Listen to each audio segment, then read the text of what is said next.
Grammy Awards and releasing 11 albums, and he was nominated this year to the Rock and Roll Hall of Fame. He recalled during the ceremony on Tuesday, as a teenager, I spent a lot of time walking up and down Hollywood Boulevard, seeing the names of all my idols, and I never dreamt about having a star.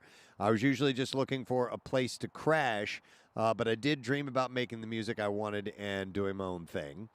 He was joined by Zoe Kravitz, his daughter, of course. Yeah, that's awesome. And she got up and spoke and said, I've seen the way that you show up and take care of the people that you love. I've seen your incredible dedication to your art, but mostly I've seen through your shirts. Meaning that he wears sheer shirts. Well, you quite remember a bit. when his penis attempted to escape his pants during concert? Yeah, that was at the Man, I believe. Yeah. So he is excited to have, of course, a star on the Hollywood Walk of Fame now. And They have a nice sort of, so Lisa Bonet and Jason Momoa and that whole collective, they all stay, nice and civil to and each all. other, civil, yeah. Denzel Washington was on hand as well for Yeah. the unveiling, which is cool. I saw, I didn't realize that they were so close. Yeah. He and Denzel? Yeah. Yeah. I mean, Denzel's he's my brother. Wow. Yeah. Nice. All right, so I figured I'd start with a nice feel-good story there, and then we'll move on to some more serious topics. Olivia Munn revealed her breast cancer diagnosis in an Instagram post, sharing her journey and encouraging others to prioritize early detection.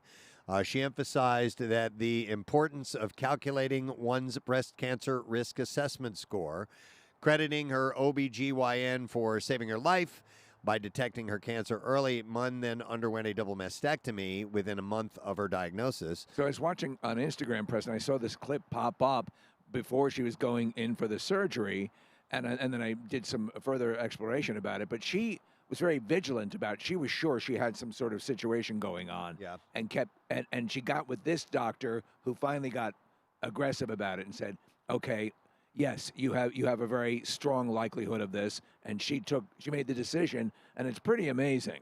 She wrote, I went from feeling completely fine one day to waking up in a hospital bed after a 10-hour surgery the next.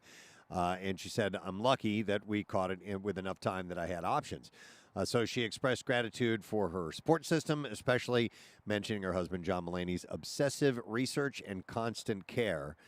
Munn said that she hopes to provide comfort and support to others that are facing similar challenges. You know what? I found out just the other day, and I'm a woman who gets mammograms and gets checked. I had no idea that it's not always a lump.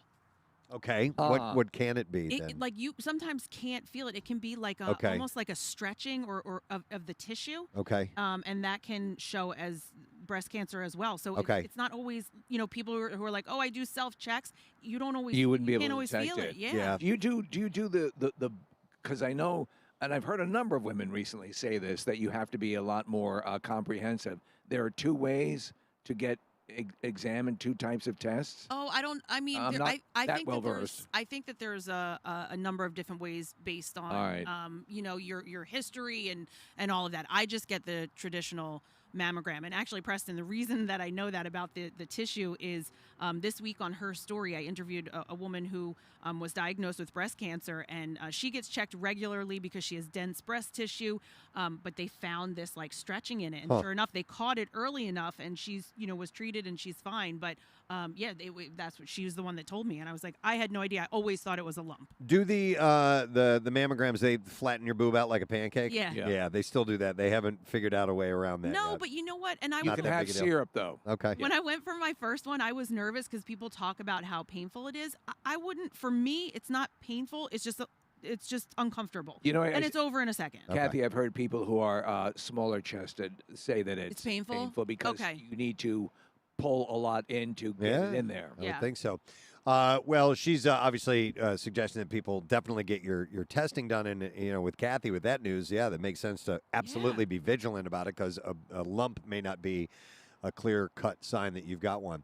Marissa, what's the status on our contest winner?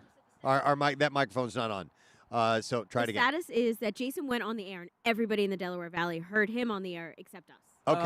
So I believe it's Jeff on line 2 if you guys want to try to go to it. Or let's do that. The question I asked is there are 2 spring training sites. Both have agricultural nicknames. What are they? So we'll go to Jeff and see if we can chat with Jeff. Jeff, can you hear me, sir? I wasn't counting on it.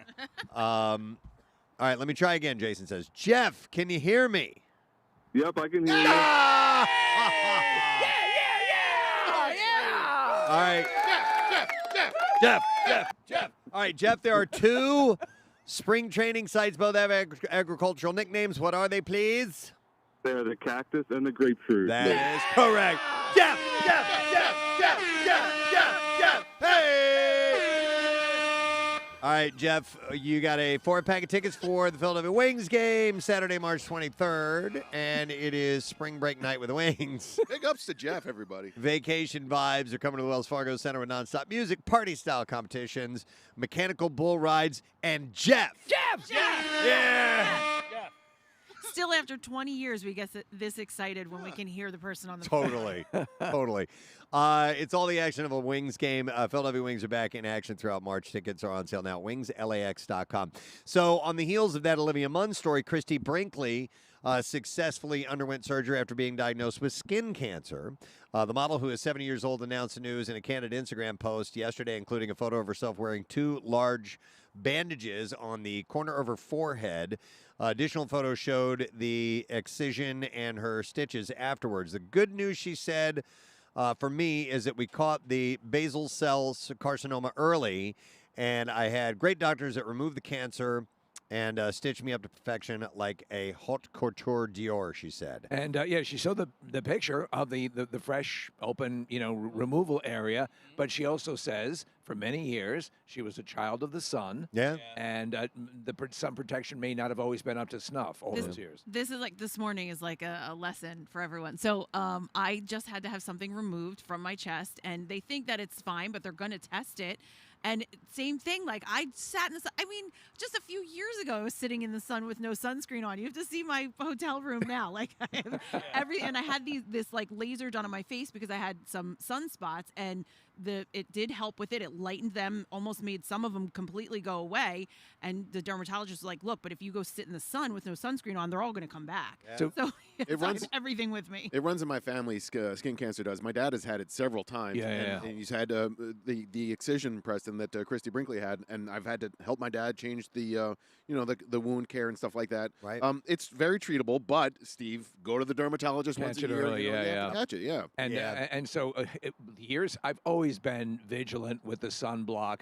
And then obviously when I started shaving my head, I got that much more so. But it was the vitiligo. I go out at midnight with sunblock on.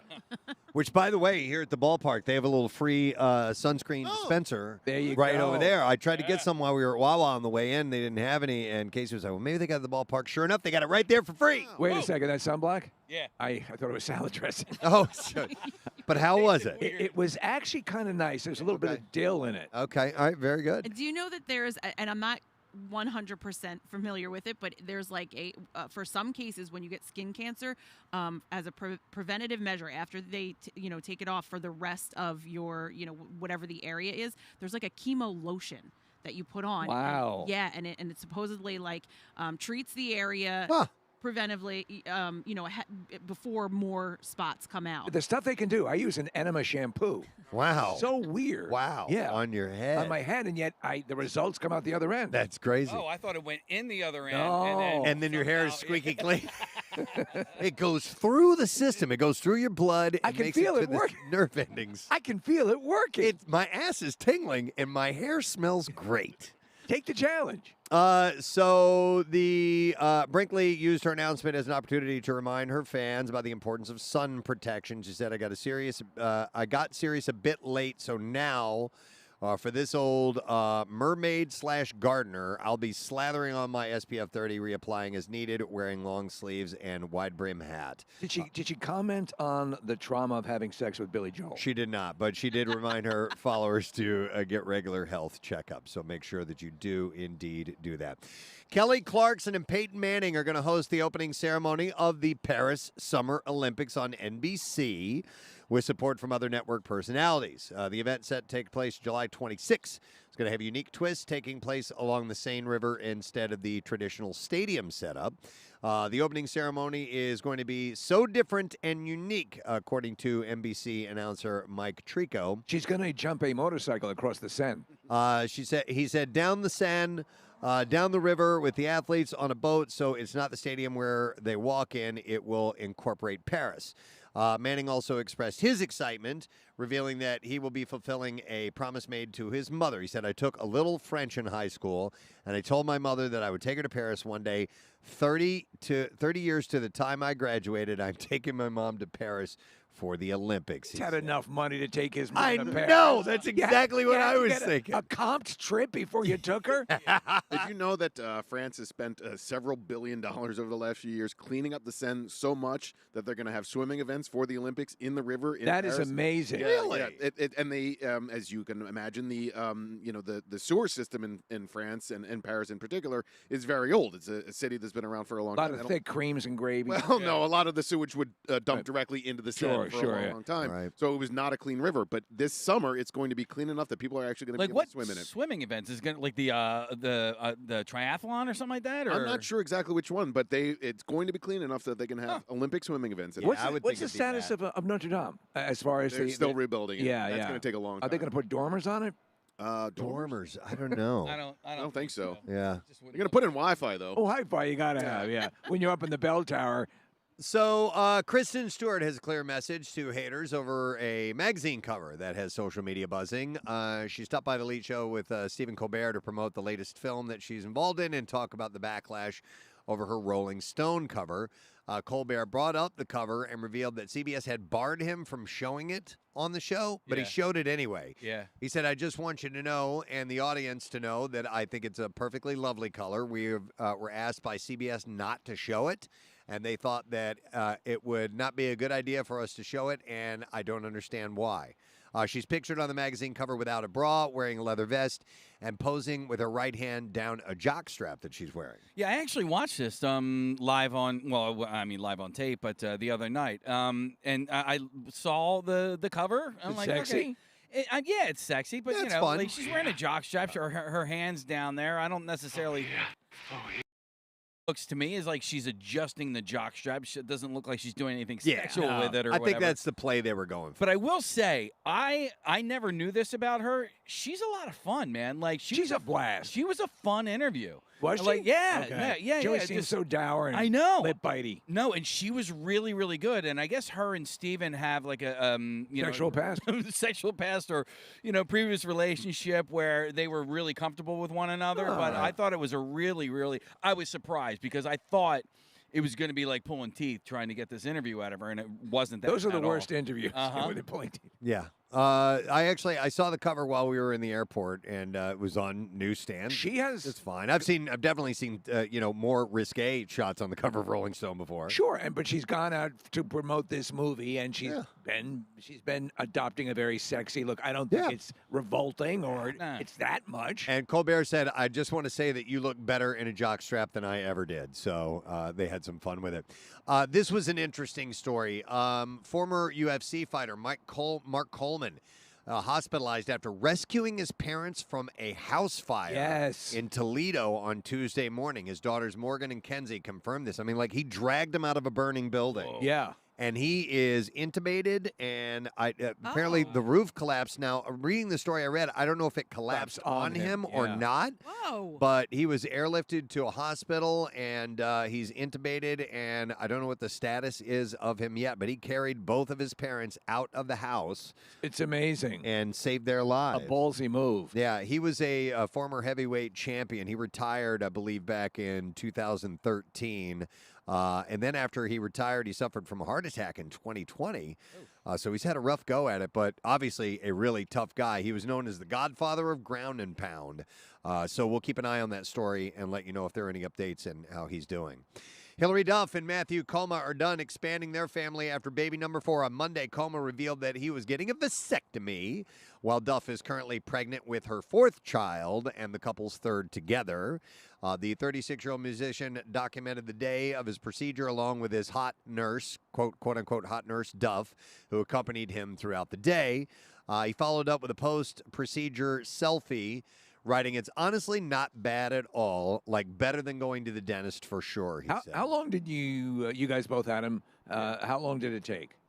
The actual procedure. The actual procedure. Well, I remember they gave me propofol. They knocked me right. out. I was like, I don't awake. want nothing to do with this, and I passed out because I didn't know that was an option, and it was. But Casey was awake for his. I was awake. tell him. I feel like 10. Oh, my balls! 10 minutes. 10 minutes in and out.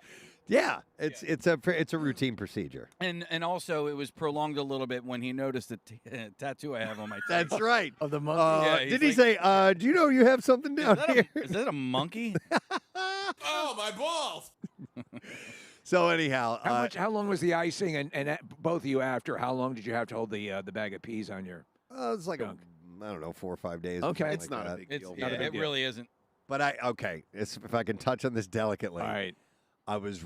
You are encouraged to clean the pipes. Yes. Like several times afterwards. And In the waiting room. No, not in the waiting room.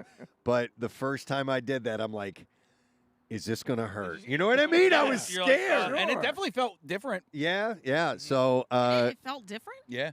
Yeah. A little bit.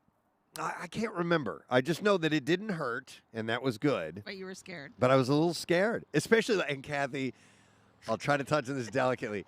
You're getting close to the moment, and it's like, oh, I don't know if I want this or not, but is it going to happen? Keep going. Yeah, keep doing it. And you're like, oh, thank God. Yeah. Oh, thank God, Yeah, that was great. weird. Before, no sound came out, and then afterwards, what the hell was that? They love it. I can never, ever sneak away and do this. Ever again. I'm going upstairs. I'm going upstairs to shave. What is that doing? You don't shave at 8 o'clock at night. What are you doing in there? Nothing.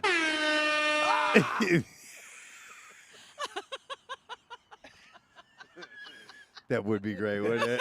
I mean, not really, but yes. Once. One time. One time. Yeah, build up for it. And like you've got 4 or 5 pillows over your jaw. Damn it!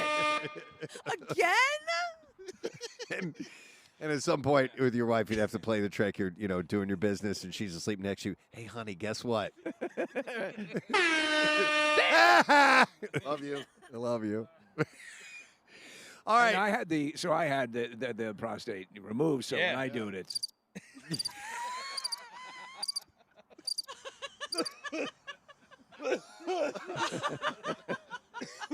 Oh my God. That's fabulous.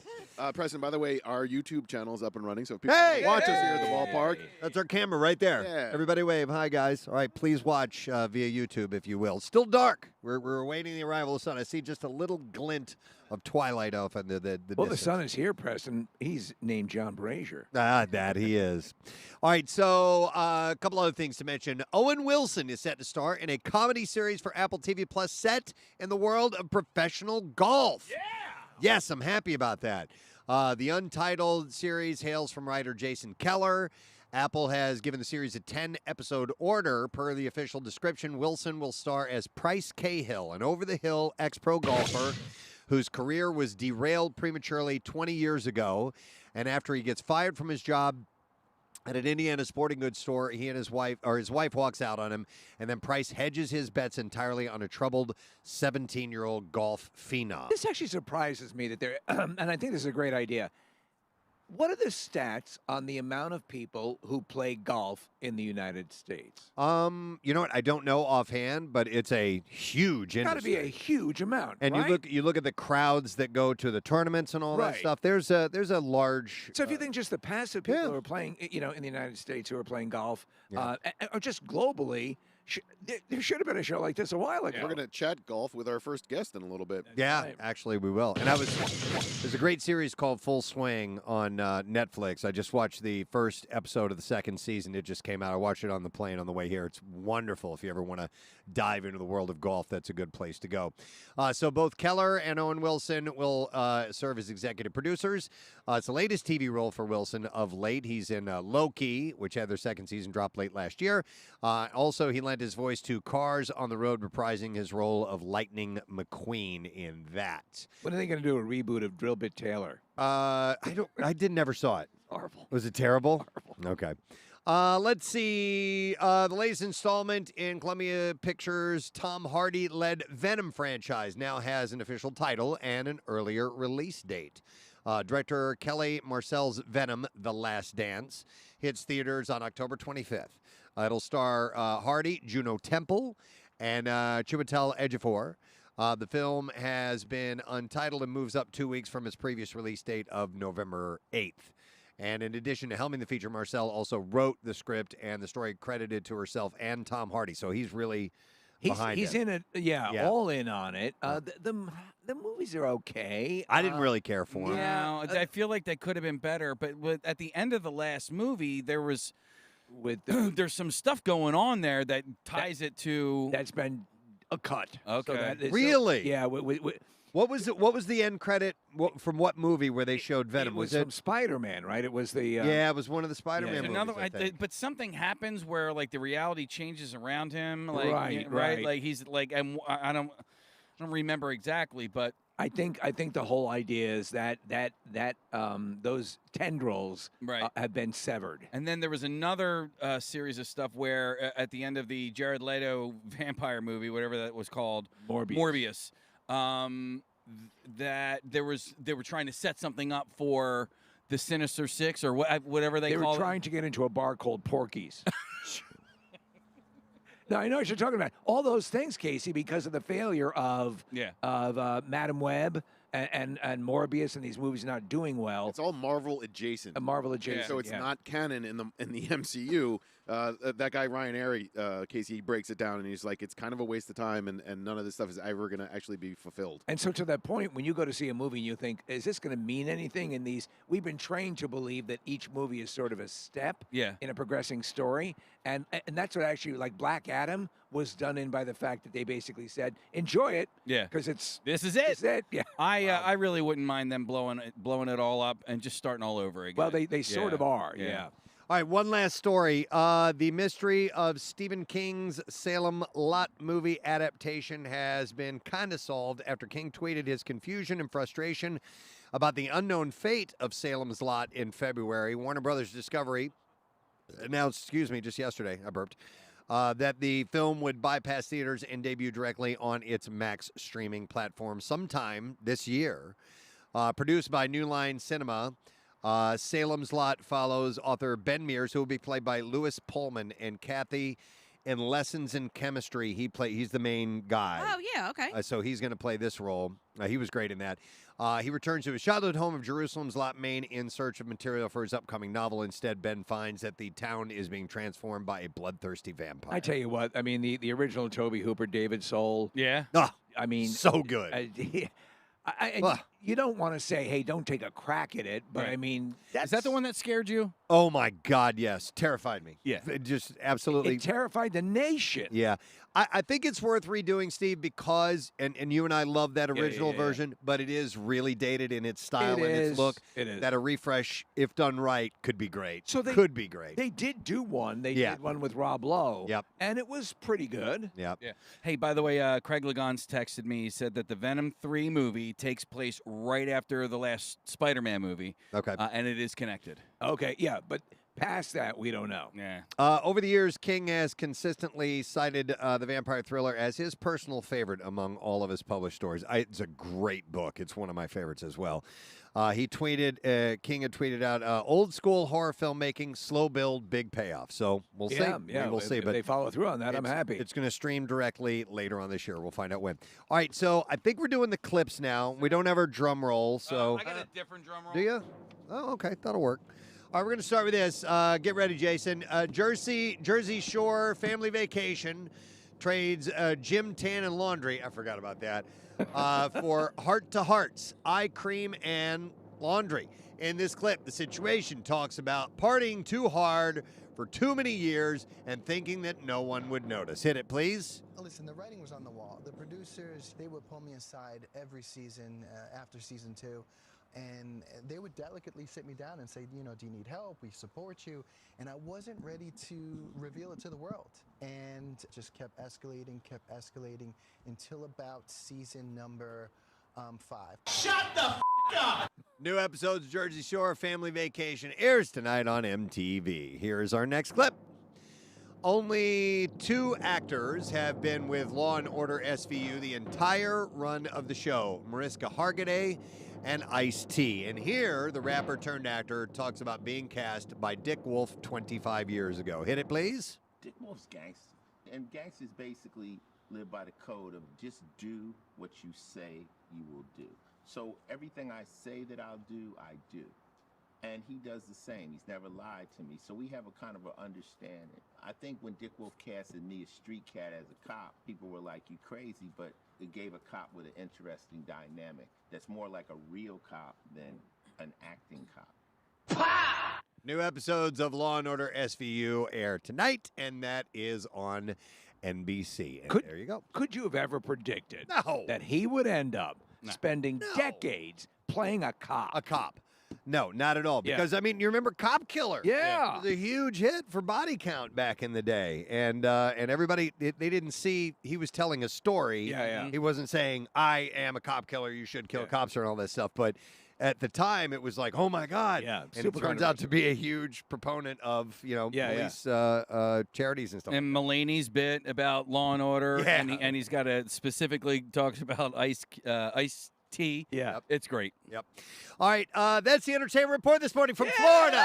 Live, Clearwater, Florida, at Baycare Ballpark. And as I look across the field, because we are in the outfield, I see a sign for Coco's. You guys see it over there? It's lit up right across, because Coco's has a location here in the ballpark. But, of course, we're going to be at their North Clearwater Beach location on tomorrow, broadcasting live.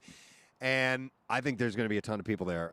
By the time we're done, we talked so many people on the plane. Oh yeah. That are going to be a part of the celebrations tomorrow. So a big turnout. Yeah, we're excited about it, and we're excited about the people we're going to talk to today as we broadcast live. So our first guest up will be Mr. Larry Bowa. And then after that, we are going to talk to Garrett Stubbs, and then we are going to have Brandon Marsh on again, as we did last year, and spend some time with him. So it's going to be a fun morning. Let's go ahead and take a break. We will come back in just a moment and bring it all to you. Spring Training, Clearwater, 93.3 WMMR. We'll be right back.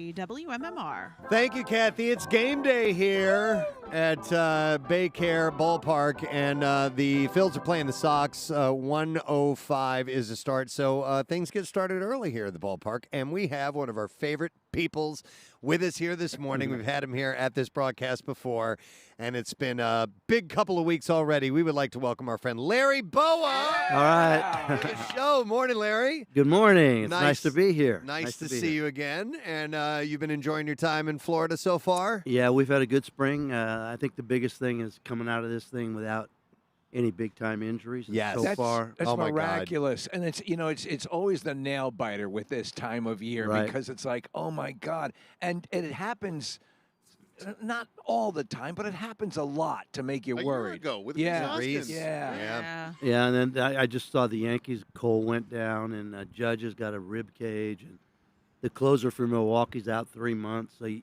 keep your fingers crossed. We got a break with Marsh because we thought he might be out, but he played yesterday. He looks great. So hopefully we can continue here and get out of the gate. We haven't gotten out of the gate the last 2 years, and it's important this year that we get out of the gate. So do you think it's important for these guys to train for spring training? I mean, to lead into spring training, to go ahead and get yourself in shape and get going, I mean, so you don't hurt yourself? Well, I'm sure they all do. They all have their personal trainers and everything, and they have a nutritionist following them around. And sometimes you wonder maybe it's overkill and they're getting hurt real easy. But, again, we have a good staff here. Our medical staff is unbelievable.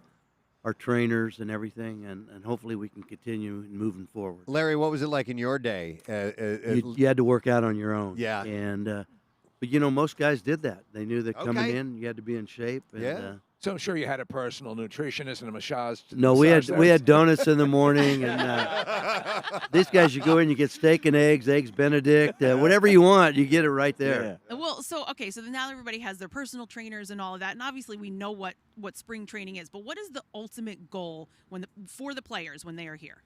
I think the big thing is, for everyday players, they want to be swinging the bat the way they're capable of. It takes a while. I think pitchers are way ahead of hitters early, and as the spring progresses, then the hitters catch up. Pitchers, you got to be careful with them because early in April, you're probably not going to see a lot of guys going in 7 or 8 innings. We have 2 guys right now that are really throwing well in Nola and Wheeler. And Ranger Suarez, who's pitching today, he's been throwing good. I love our staff right now. Our bullpen's great. I don't see any problems on this ball club right now. Nick McElwain right here is predicted. What did you predict on the I don't know if I want to say it on air, but I'm predicting a really good season. Yeah. Really good season. Really good season good for the Phillies this year. Larry, at what point in spring training, from your perspective as a player, as a manager, and your role now, when does the competitive nature really kick in? Because the games don't matter, but you still want to win. Right. Do they take it seriously now? Yeah, they're starting to. Okay. I think, early you just want to get your 2 at bats, Right. see a couple pitches. But because we've gotten off to not real good starts the last 2 months, I think Rob Thompson wants these guys to play the last week together.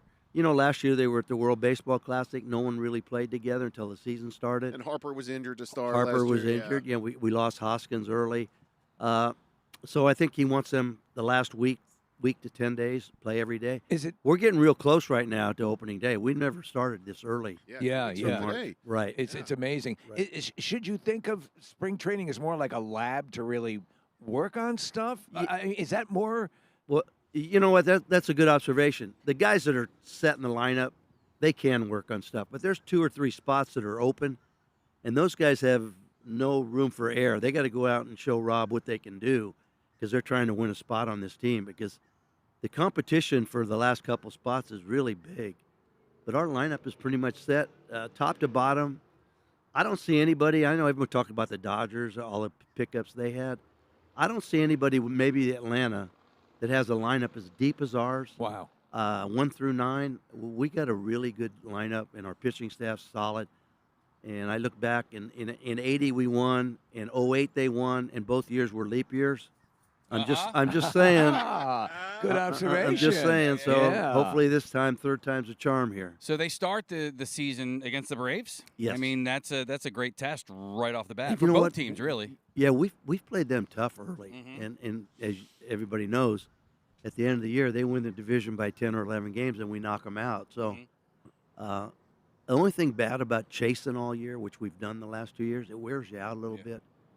And I will say last year, I was really disappointed. Usually I give props to whoever beats us. Like the year before, Houston beat us. Hey, they had a good team. Last year, nothing against Arizona. Our team was better than Arizona, and we came up short the last 3 games. We couldn't put anything together. How frustrating was that for you? It was very frustrating because I thought for sure we'd go to the World Series and play Texas. I think we frustrated all did. for everyone. It was for everybody, but I wasn't sure. I mean, obviously, I know that you guys are frustrated. We're really frustrated. And you know what? I think that's a motivating thing going for us. Well, 2 years now, we've come up short. And these guys know that the window starts to shut after a while. That window's open for a while. But with our guys, we got really good athletes, and hopefully that chip on their shoulder will carry on, and hopefully we can get to the World Series. Rob Thompson seems like, from an outsider looking in, a very chill Canadian guy that nothing really gets under his skin, bothers him too much. But he's the manager, and he's got to light a fire under some guys' asses sometimes. What pisses Rob Thompson off? I think not, going through the motions sometimes. Guys, right now there's a little lull going on here.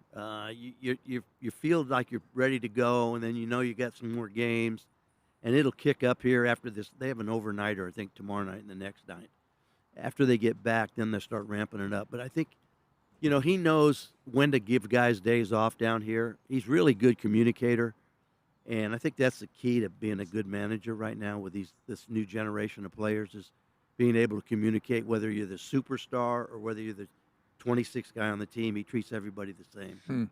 So I have a dumb question because I was just watching Major League, the movie, on whatever channel. MLB, probably. Yeah, and so I'm watching this, and so they're at spring training, and the team is staying basically in an army barracks. They're sleeping in bunk beds and all in the same room.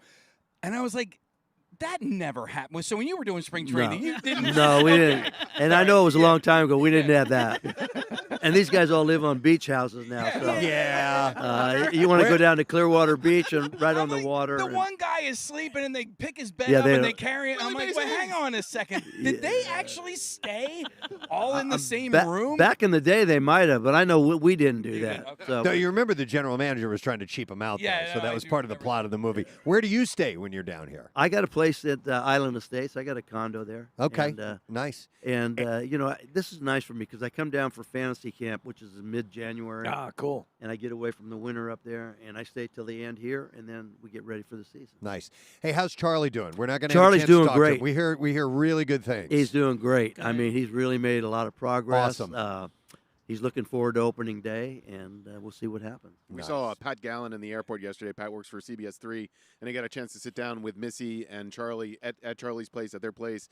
And Pat said, and I watched the interview, it was emotional. You know, they've been going through a lot over the last couple of months, and Missy is a kind and wonderful and caring person, but she's been the caretaker for Charlie. But they looked great, they sounded great, and it was really, really encouraging because it's so beloved. They both are. Charlie's starting to get a little angry, not angry, but Impatient? Impatience is a good word.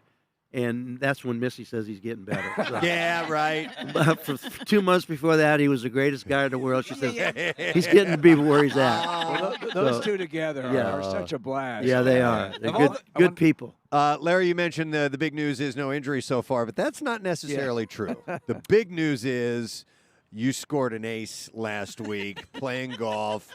Brandon Marsh was on the green, you hitting into it. Yep. Oh, my God. Take us through First that. of all, I thought it was all a setup because we Okay. it was a scramble, and everybody was – the hole that we were on, they were backed up. So there were like 3 foursomes there, and so it's a par 3, and everybody's watching. And I was playing with Trey Turner and Stott, and they're pretty good golfers. And they said, Bo, just get it on the green. We're going to go for the hole. And I said, okay. So I pulled out a 7-iron, and I hit it, and I said, okay, it's on the green. I know that for sure. Yeah. There was a little you couldn't see the ball. if it would have gone in. Okay. And so They can prank ya. I see Marsh like it's good, Yeah. and I'm saying, yeah, right. Right, right. I thought he meant, yeah, you're on the green. Yeah. And then Trey gets his little viewfinder or whatever, and he goes, I don't see the ball. And I said, I know I didn't go over, and I know I wasn't short. Yeah. And he says, and then all these guys are jumping up and down, high-fiving, and I'm saying, these guys are setting me up. Yeah, right? So I get down there, and they go, I said, where's the ball? And they go check the hole. And I went in there, and I went, oh, my God. First one ever? First one ever, and probably last. And I give you how humble this game gets you. The next hole was straight down, 400 yards, par 4. First shot into the street. And so reality set in real quick. Ace to out of bounds. Exactly, Oh, exactly. my But then, you know God. what? People said, what it feel like? It might have been in sports the second best. Obviously, the first thing winning the first ever World Series for the Phillies in '80, but that was a big time rush, man. Yeah. I mean, They couldn't contain it. I watched the video 50 times. Oh. It's hilarious. Well, Paco Figueroa, the first base coach, we started out, and I was a little shaky, and he says, here, why don't you have an Arnold Palmer? And I went, and I figured there's no alcohol in it. And I'm drinking, and I said, this is pretty good. And he goes, yeah, there's just very little alcohol. I ended up having 5 of them. By the time I got to that par 3, I was feeling pretty good. Oh, my Sweet spot. God. Was this a charity tournament? No, it was we have this every year, and no one's ever got a hole-in-one in 40 years we've had No this. way. First ever ace It's at this event. unbelievable. Oh, my Unbelievable. God. But it kind And of stinks that you weren't playing for like a new car. Well, you know what happened? They had Yeah. a tournament the next day, and they gave out a boat for a hole-in-one. I didn't get but it wasn't a Philly tournament. It was something else. Did you have to buy a drink for Well, everybody at that's the the other clubhouse? story. Now, Yep. John Middleton was one of the guys watching, and everyone says, hey, you know what you have to do? You have to buy drinks. And I went, you got to be kidding me. No, it's And the John tradition. goes, Bo, don't worry about it. I'm picking up the tab here. And I Ah, said, what a great owner. you know? it's a stupid tradition. It's your moment of Yeah, glory, they should be and buying it comes drinks. out of your pocket. Exactly. So, you know? could you see this perhaps? If the team, maybe they should have Arnold Palmer's prior to the game? Hey, maybe, well, maybe yeah, that's the that might be a good idea. Actually, if you put vodka in it, it's called a John Daly. Okay. all right. Yeah, so That's a good one. yeah, Is Trey a good golfer? Yeah, he's pretty good. Yeah. He whacks it pretty good. What- Stott hits it pretty good, but he's a little erratic. What guy on the team on the Phils right now is the worst golfer? Oh, the worst. Man. Well, there's a bunch of them. I'll tell you who the best is the guy we just got from Kansas City. Oh, Whit? Whit. Merrifield? Really? Yeah. Low handicapper? He's a scratch. No kidding. Yep. God, man, people who can juggle and be that good Yeah, in a couple of sports is just impressive. He's not only a good baseball player, he's unbelievable golf. Yeah, like because he said he started rattling off these courses around Aronimink, Marion, Pine Valley.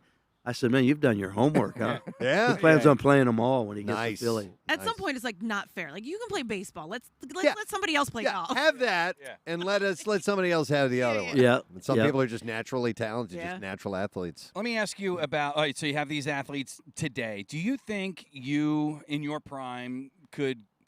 Is baseball better today than it was back when you were I just playing? think these guys are bigger, faster, and stronger. There's no Yeah. question about that. Do you I have do a think the spot on game it? has changed as far as the strategy. Mhm. You know, back in the day, guys that didn't hit home runs, you get on base for guys like Schmidt and Lazinski, and now they don't play that kind of base. You very seldom see bunts. You very seldom see hit and runs. Yeah.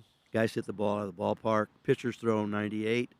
So, you know, the game, as far as the philosophy of how to play game, is different. I want to ask you in that vein about Kyle Schwarber, because I love the guy, and he's obviously enormously popular Right. in Philadelphia, but he's not your prototypical leadoff hitter. No. If you were the manager of the team, do you lead off with Kyle?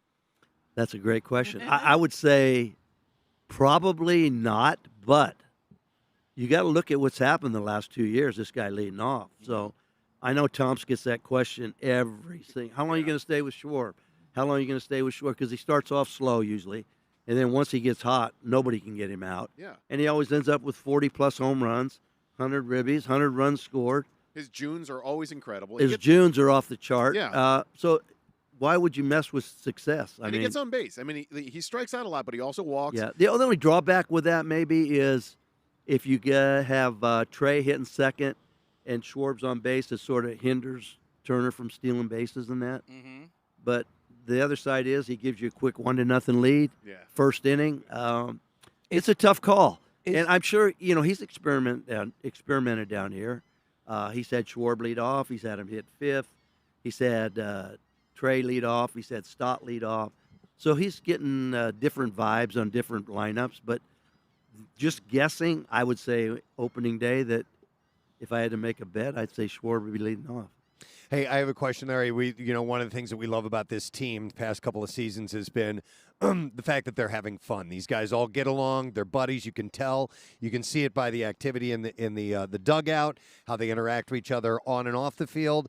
I wanted to ask you, our next guest we're going to have is Garrett Stubbs. How important is a guy like that, a backup guy, yet he's a clubhouse guy? How important is that to the team dynamic? It's unbelievable. Yeah. People, the analytic part of baseball, they have great stuff. Believe me, there's some good stuff, and then there's overkill. But the one they don't really pay attention to is the makeup of a team. And a guy like Stubbs, I mean, he blends right in. He knows what his role is. I'm not saying he doesn't want to play. He'd love to play every day. Yep. But he understands who's catching. He understands what our team looks like with JT behind the plate. But yet when he's called on, he goes out and he does his thing. So he's one of those guys that when you need to warm up a pitcher, he's there. When you need to have a guy go in, in fact, last year, a couple games, he pitched. Yeah. We got blown out, and he went out and gave you an inning there. Yeah. People don't understand that, but he's very important to our clubhouse. As good as someone like that can be for the psyche of a team, could you ever see a situation where a team has the opportunity to pick up someone who's known to be incendiary, even though they have the stats to say this guy's a no-brainer, but pass on someone? I mean, could it be that? That's what kind of impact I think he has on our club. Okay, yeah. I really think he's very positive. And, let's face it, last year, he'll tell you, he didn't have the kind of year he wanted to, but he's always ready to play. He always does a good job calling the game, setting up hitters. He worked with every single pitcher. A guy like that is invaluable. To me, he's so underrated, and I really love him. I wish we had a couple more guys like that. Nice. Yeah, we're going to get him on here in about a half hour or so and spend a little bit of time with him. And then Brandon Marsh is going to be joining us today. So we love getting out here. Well, you got two good guys coming on. Yeah. As we hear, personality-wise, we got two of the absolute best. Yeah, we do. That are going to be on. You squeezing in any more golf while you're here? No, I think I'm done. I'm done till I get back up to Philly. So you wanted to stop after that one hole. I really did. I didn't want to play the next hole anyway. You didn't pull a Crucker and just retire right then and there? I know I'm not going to ever get another hole in one. Believe that. So. Nice. All right. Well, listen, we got to take a break, right? Yeah, because we got to stay on time if we can with our other guests coming up this morning. But Larry, great to see you, man. Enjoy the rest of the preseason. And I'm looking for a World Series this year. Yeah. I'm going out there. There it is. All right. You said it. Excellent. Larry Bowa, everyone. Thank you. With that, we have to get ourselves ready for a couple things. We got the B file on the way, and like I said, we're going to have Garrett Stubbs on and Brandon Marsh. So we're talking to people. We're having a good time. We are here in Florida. Let's break. Come back in a moment, live from Baycare Ballpark on 93.3 WMMR. We'll be back in a moment. Before we get to the bizarre file, I would like to mention this because Steve and I met a bunch of people at the airport as we were awaiting our flight to Clearwater, and one of the people we met was Detective Diane Nelson with the Special Victims Unit of the Philadelphia Police. Oh, she was awesome. She was there with her husband, who is also a cop, and she told me about something that was going to happen. And I said, well, if it happens, she said, something's going to happen tonight. And I said, well, if it happens, you got to email me, and I will mention it on the air. So she wrote me an email, and she said, we spoke at the airport. You and Steve couldn't have been kinder. So my brother, Fran, finally proposed to his girlfriend, Heather, of 13 years. Wow. And she said they did it. It was perfect. Sunset at Clearwater. She was so surprised, but of course said yes. Heather's has been such a staple in our family from day one. We've had a really a few tough months. Today was a blessing. Family is everything, and I'm so glad and proud to welcome her to ours. Please give my brother Fran and now fiance Heather a shout out or a shard out, if you would, please. Do I have a? I don't know. Case, you got any shards? Wait, I do have one. Okay. You have one, Case? No, you got it. Fire one up, if you would, please, for these guys. 2 seconds here. This is going to be. We're dealing with slightly different equipment. Here you go. 13 years in the making. There you go. There's a little squeak for you. Although I am. Yes. I am very happy for Fran and Heather when you said she was a detective and her husband was a police officer and they were going to tell you something. I was like, oh, what is it? Break in a I case. thought there was going to be a huge bust in the city or something. 1 kilo of coke on Nick. No, it was an engagement. Okay. And so thought we would pass. Congratulations. All right, let's do the bizarre file. Here we go, Jason. WMMR presents Preston and Steve's Bizarre File. Brought to you by Horizon Services. Horizon's licensed plumbers have same-day 24/7 solutions. Plus, they're offering $50 off any repair. Schedule your visit today at horizonservices.com/WMMR. A woman was arrested after allegedly doing jumping jacks naked in her front yard in South Carolina. A neighbor told police... She's at it again. They saw Alexis Hartnett in her front yard screaming and doing what appeared to be jumping jacks while topless. The neighbor then showed video of the incident to police. The police report states that there is no fence at the home or anything that would prevent people from seeing into Hartnett's yard. Hartnett was arrested and charged with one count of obscene exposure. She was released after posting a $10,000 bond and is due back in court later this month on an unrelated third-degree assault and battery charge. So she's just a wonderful person. The light of the neighborhood. They recently filed documents from prosecutors to detail a history of alleged harassment with affidavits provided by multiple neighbors. She and her boyfriend, Warden Butler, are also accused of burning a cross while facing their black neighbors in an effort to intimidate them this past November. So they're just, they're just staples of the neighborhood. But when it comes to the potluck dinner, they always bring such good stuff. So they are facing an effort from the circuit solicitor's office to kick them out of their house. Hey, this is pretty wild. A rower, like a boat rower, died in the Atlantic Ocean after injuring his hand while his boat was hit by a wave. Michael Holt was 54 years old, and he died from what's called polytrauma due to accidental injury. Mr. Holt left Gran Canaria with the goal of reaching Barbados for charity. He completed 700 miles of the challenge before he fell ill and was later found dead on board his boat. And they gave the coroner gave his cause of death as polytrauma, meaning 2 or more severe injuries in at least 2 areas of the body, describing it as a tragic accidental death. He also said that Mr. Holt displayed heroic efforts. Just days before he died, he lost an oar and cut his hand. Oh, my God. When he was nearly knocked overboard by a strong wave. His family said that he was well prepared. He had spare oar in case of emergency, as well as medical supplies to avoid infections. He was traveling alone, and his relatives said he was suffering with seasickness, which he suspected was a bad reaction to taking some antibiotics. So that's just horrible. It seems very bizarre. So I don't know I'm how. trying to wrap my mind around this. They didn't say how severe the injury was to his hand. I don't know if he was, if it would have been blood loss, he would have died right away. Let out, yeah. But it was some kind of injury that got worse and worse. Hit by a flying fish. Maybe that was it. Awesome. You don't yeah. know. Golfers at a course in Victoria, Australia, captured video when their games were interrupted by a stampede of kangaroos hopping through the golf course. Stephen Roche posted a video to social media showing the what he called the fair dinkum stampede. He's right. Of kangaroos. So what constitutes a kangaroo stampede? How many? I just saw a couple of clips of it, and it looked, from the picture, it looked like, I don't know, 50 or something like that. Yeah, it was a whole bunch of them. Regular convention. And it was at the Heritage Golf and Country Club. He said, Roche said, we have kangaroos on our 2 courses at Heritage Golf and Country Club, but I've never seen this before. He can only be heard in the video asking the marsupials to not step on his golf ball. A second golfer said that the parade of ruse felt like it went on forever. Casey, a 9-foot alligator attacked a man who was fishing in a Florida pond over the weekend. Oh, no. And I think the damn alligator that bit his hand off. His hand off. No. Officers were called my God. to a pond Sunday after a man, this is in Leesburg, after a man suffered injuries to his hand and wrist from a gator attack.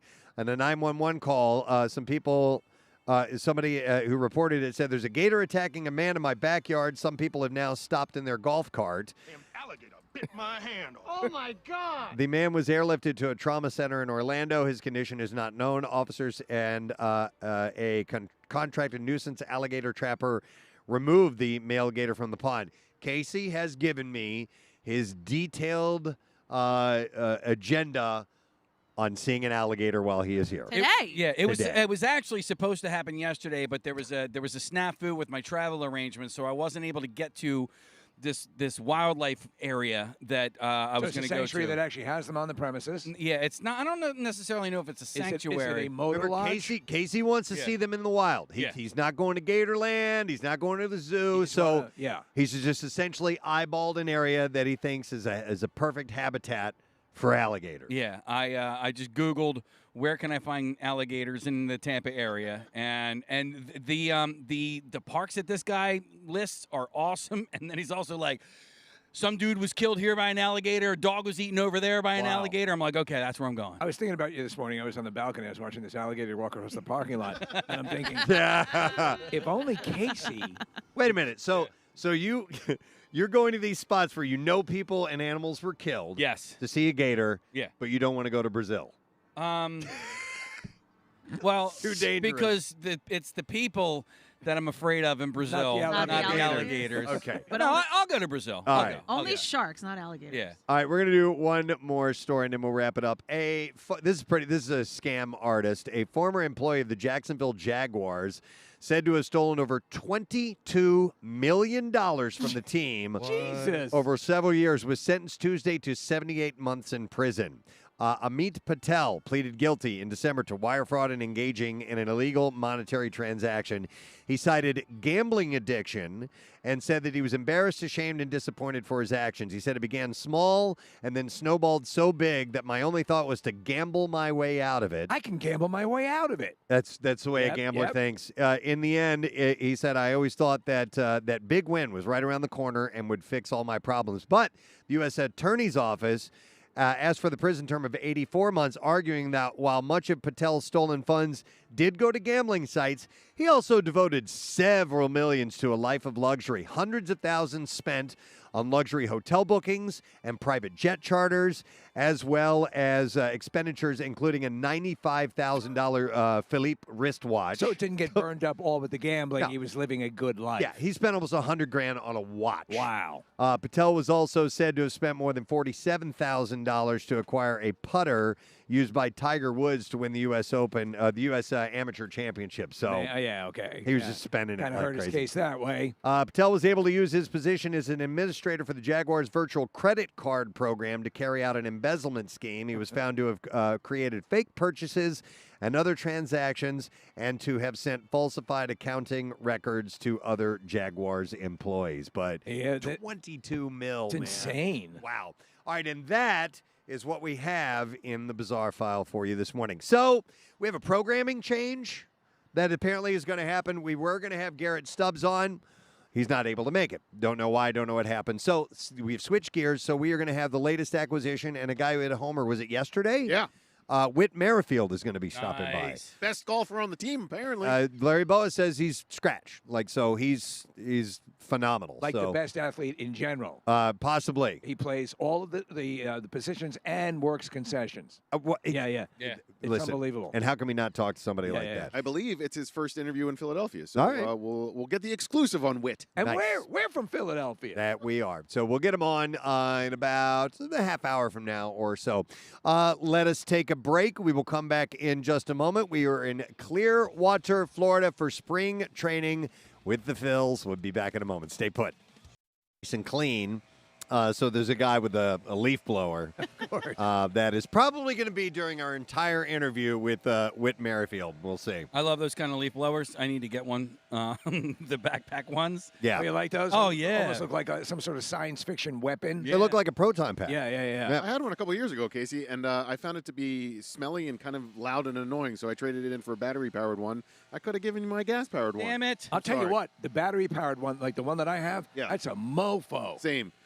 Preston, switching gears from leaf blowers to Whit Merrifield. I wanted to let you know about something because we've not met him before. Right. He's not done many interviews, if any, in Philly yet, but I just found out something really cool about the guy. He wanted to play in Philadelphia. He turned down $10 million more from Toronto to come to Philadelphia because he wanted to play for a team that he thinks has a shot at winning the World Series. Wow. So he turned down an extra year and a lot of money to play in Philadelphia. And so I'm psyched to have him on the show. I have a feeling the fan base might embrace him for that decision. Yeah, I think so that's true. very cool. All right, so we have a few minutes to play with. He's scheduled to be here in about 10 minutes or so, maybe actually 15.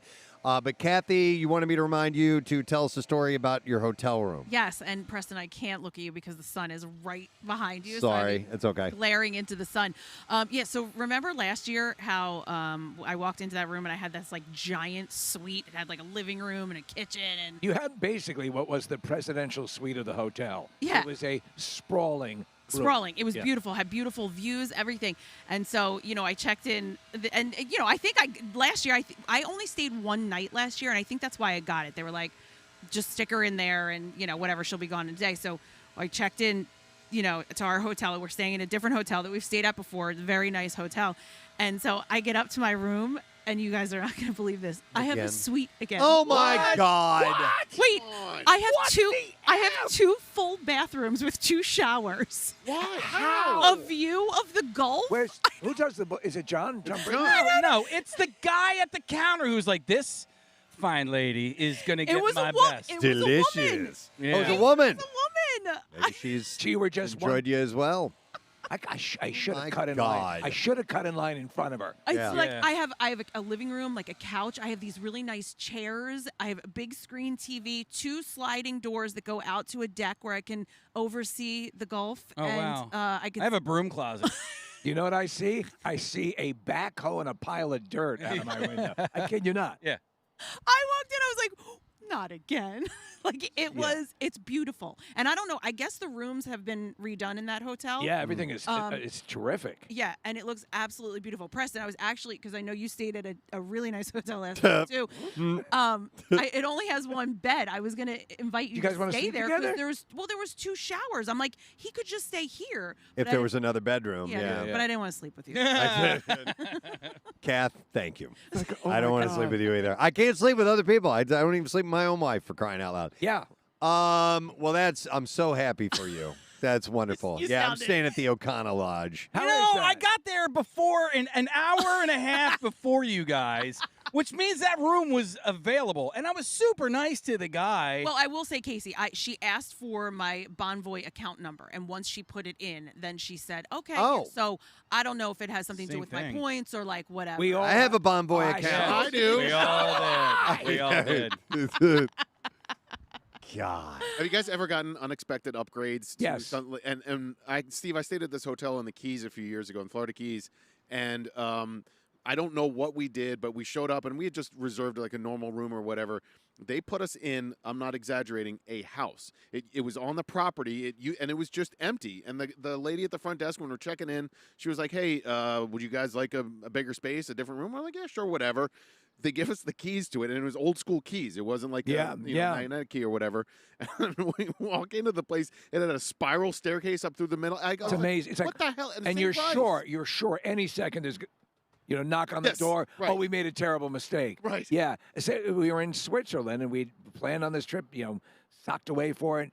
And, okay, we'll go stay at this place.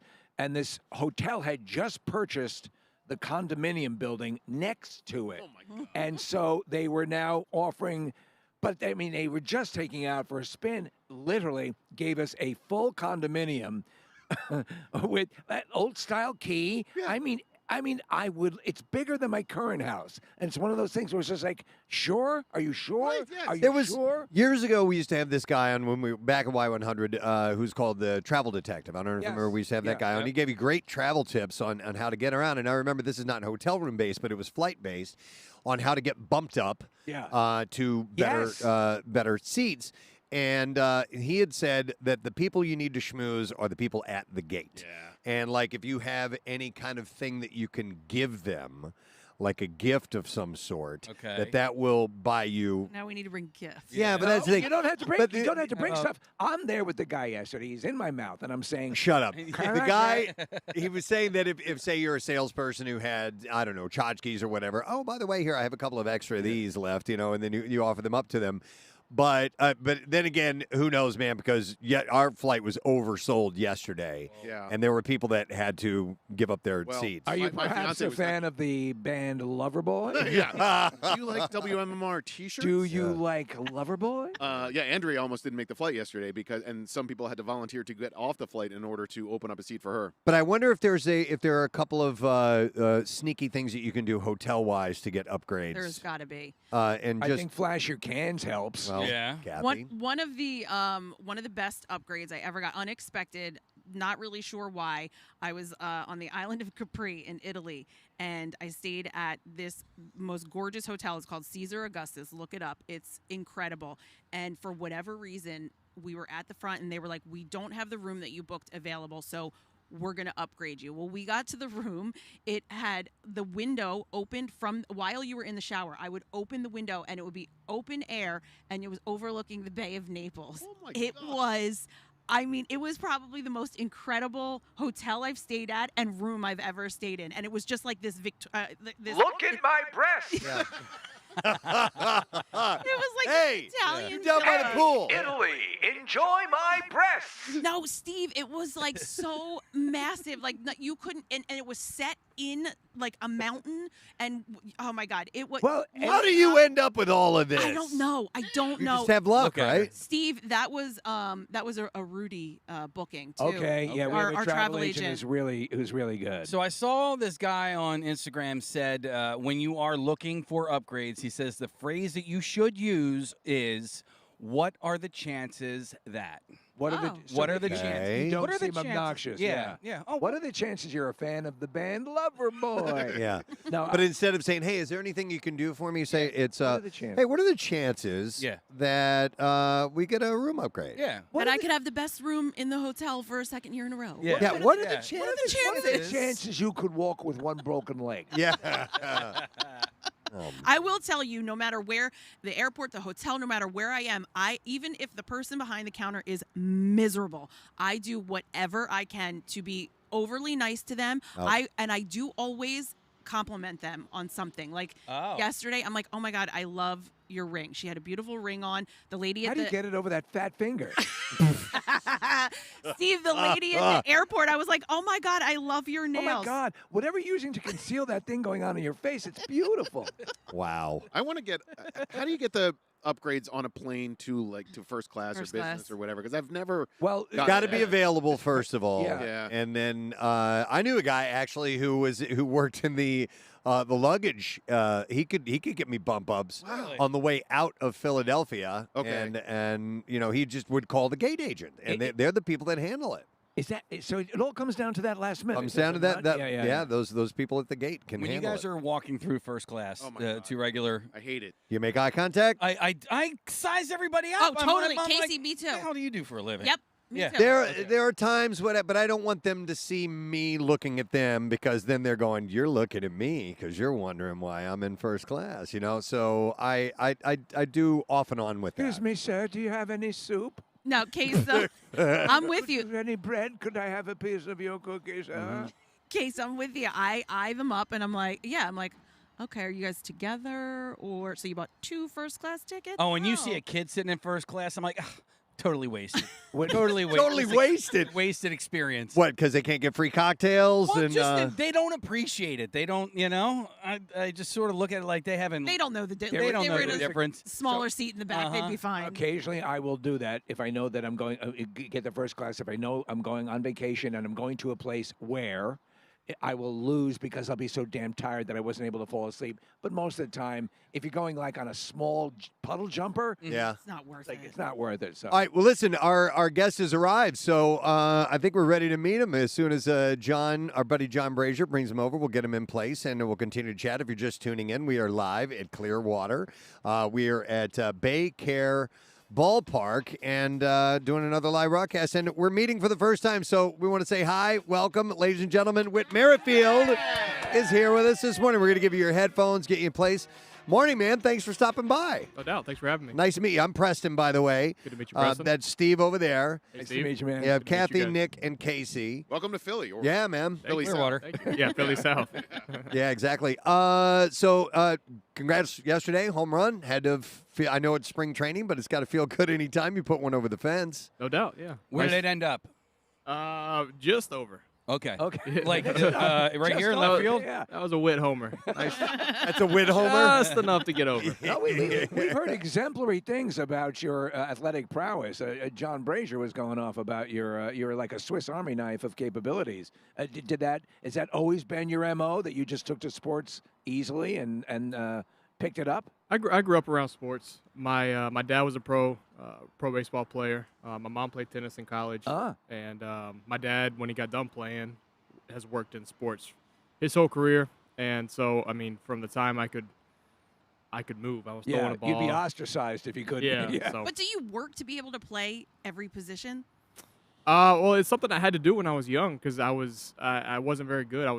I was small, and I had to do different things if I wanted to play. I wasn't going to go out and play shortstop for a team because I wasn't good enough, so I had to be able to play left field and right field and second base and pinch run and do all those things. Yeah. Wait, you're originally from South Carolina? North Carolina. North Carolina. And born and bred, raised, the whole thing? Yep. I'm only picking up a slight accent on you, though. I lived in the Carolinas for a short time, and I heard some pretty thick accents. Yeah, I'm not sure why it never stuck.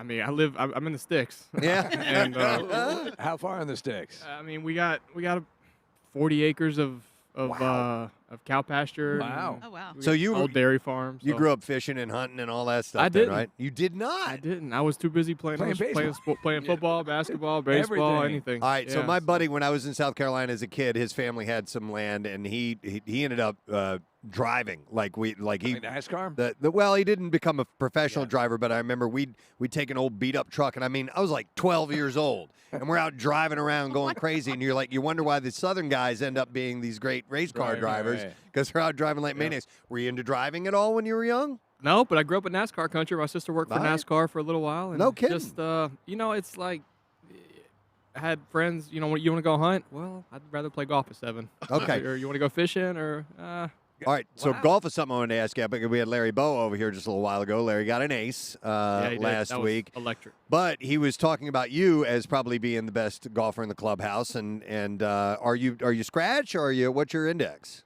0.8. Okay, you're close enough. My last 2 rounds were good and knocked it down. But yeah, this is the first time we're meeting you, and I was just scrolling through your Instagram account. I think there are more golf photos on your Instagram account than baseball photos, including a threesome on Pebble in November. Is that right? You played Pebble? Yeah, I've been very very fortunate. One of my best family friends is he's done well, and he's part owner of Pebble Beach and has me out every year for this tailor-made tournament. So Preston got to play for his birthday a few years ago out of Pebble as well, and it's no just, place, no place like it. I had drinks there one time, and I'm just blown away at how gorgeous it is. No place like it. It's amazing. I got friends over at Pine Valley too, so yeah, I got Pine Valley set up May 30th. Yeah, good for you. Nice. Played it last year for the first time. Got a great friend out there, and the Pebble guys at Marion, so I'm hoping to go play Marion. Does it live in your head, the game, the way? Because Preston freely admits that unless the mic is cracked, he is thinking about, obviously you have your career. We got it. But the golf is your hobby. It's all I think about. Does it consume a great deal of your everyday thinking? Yeah, I would say that's a good way to put it.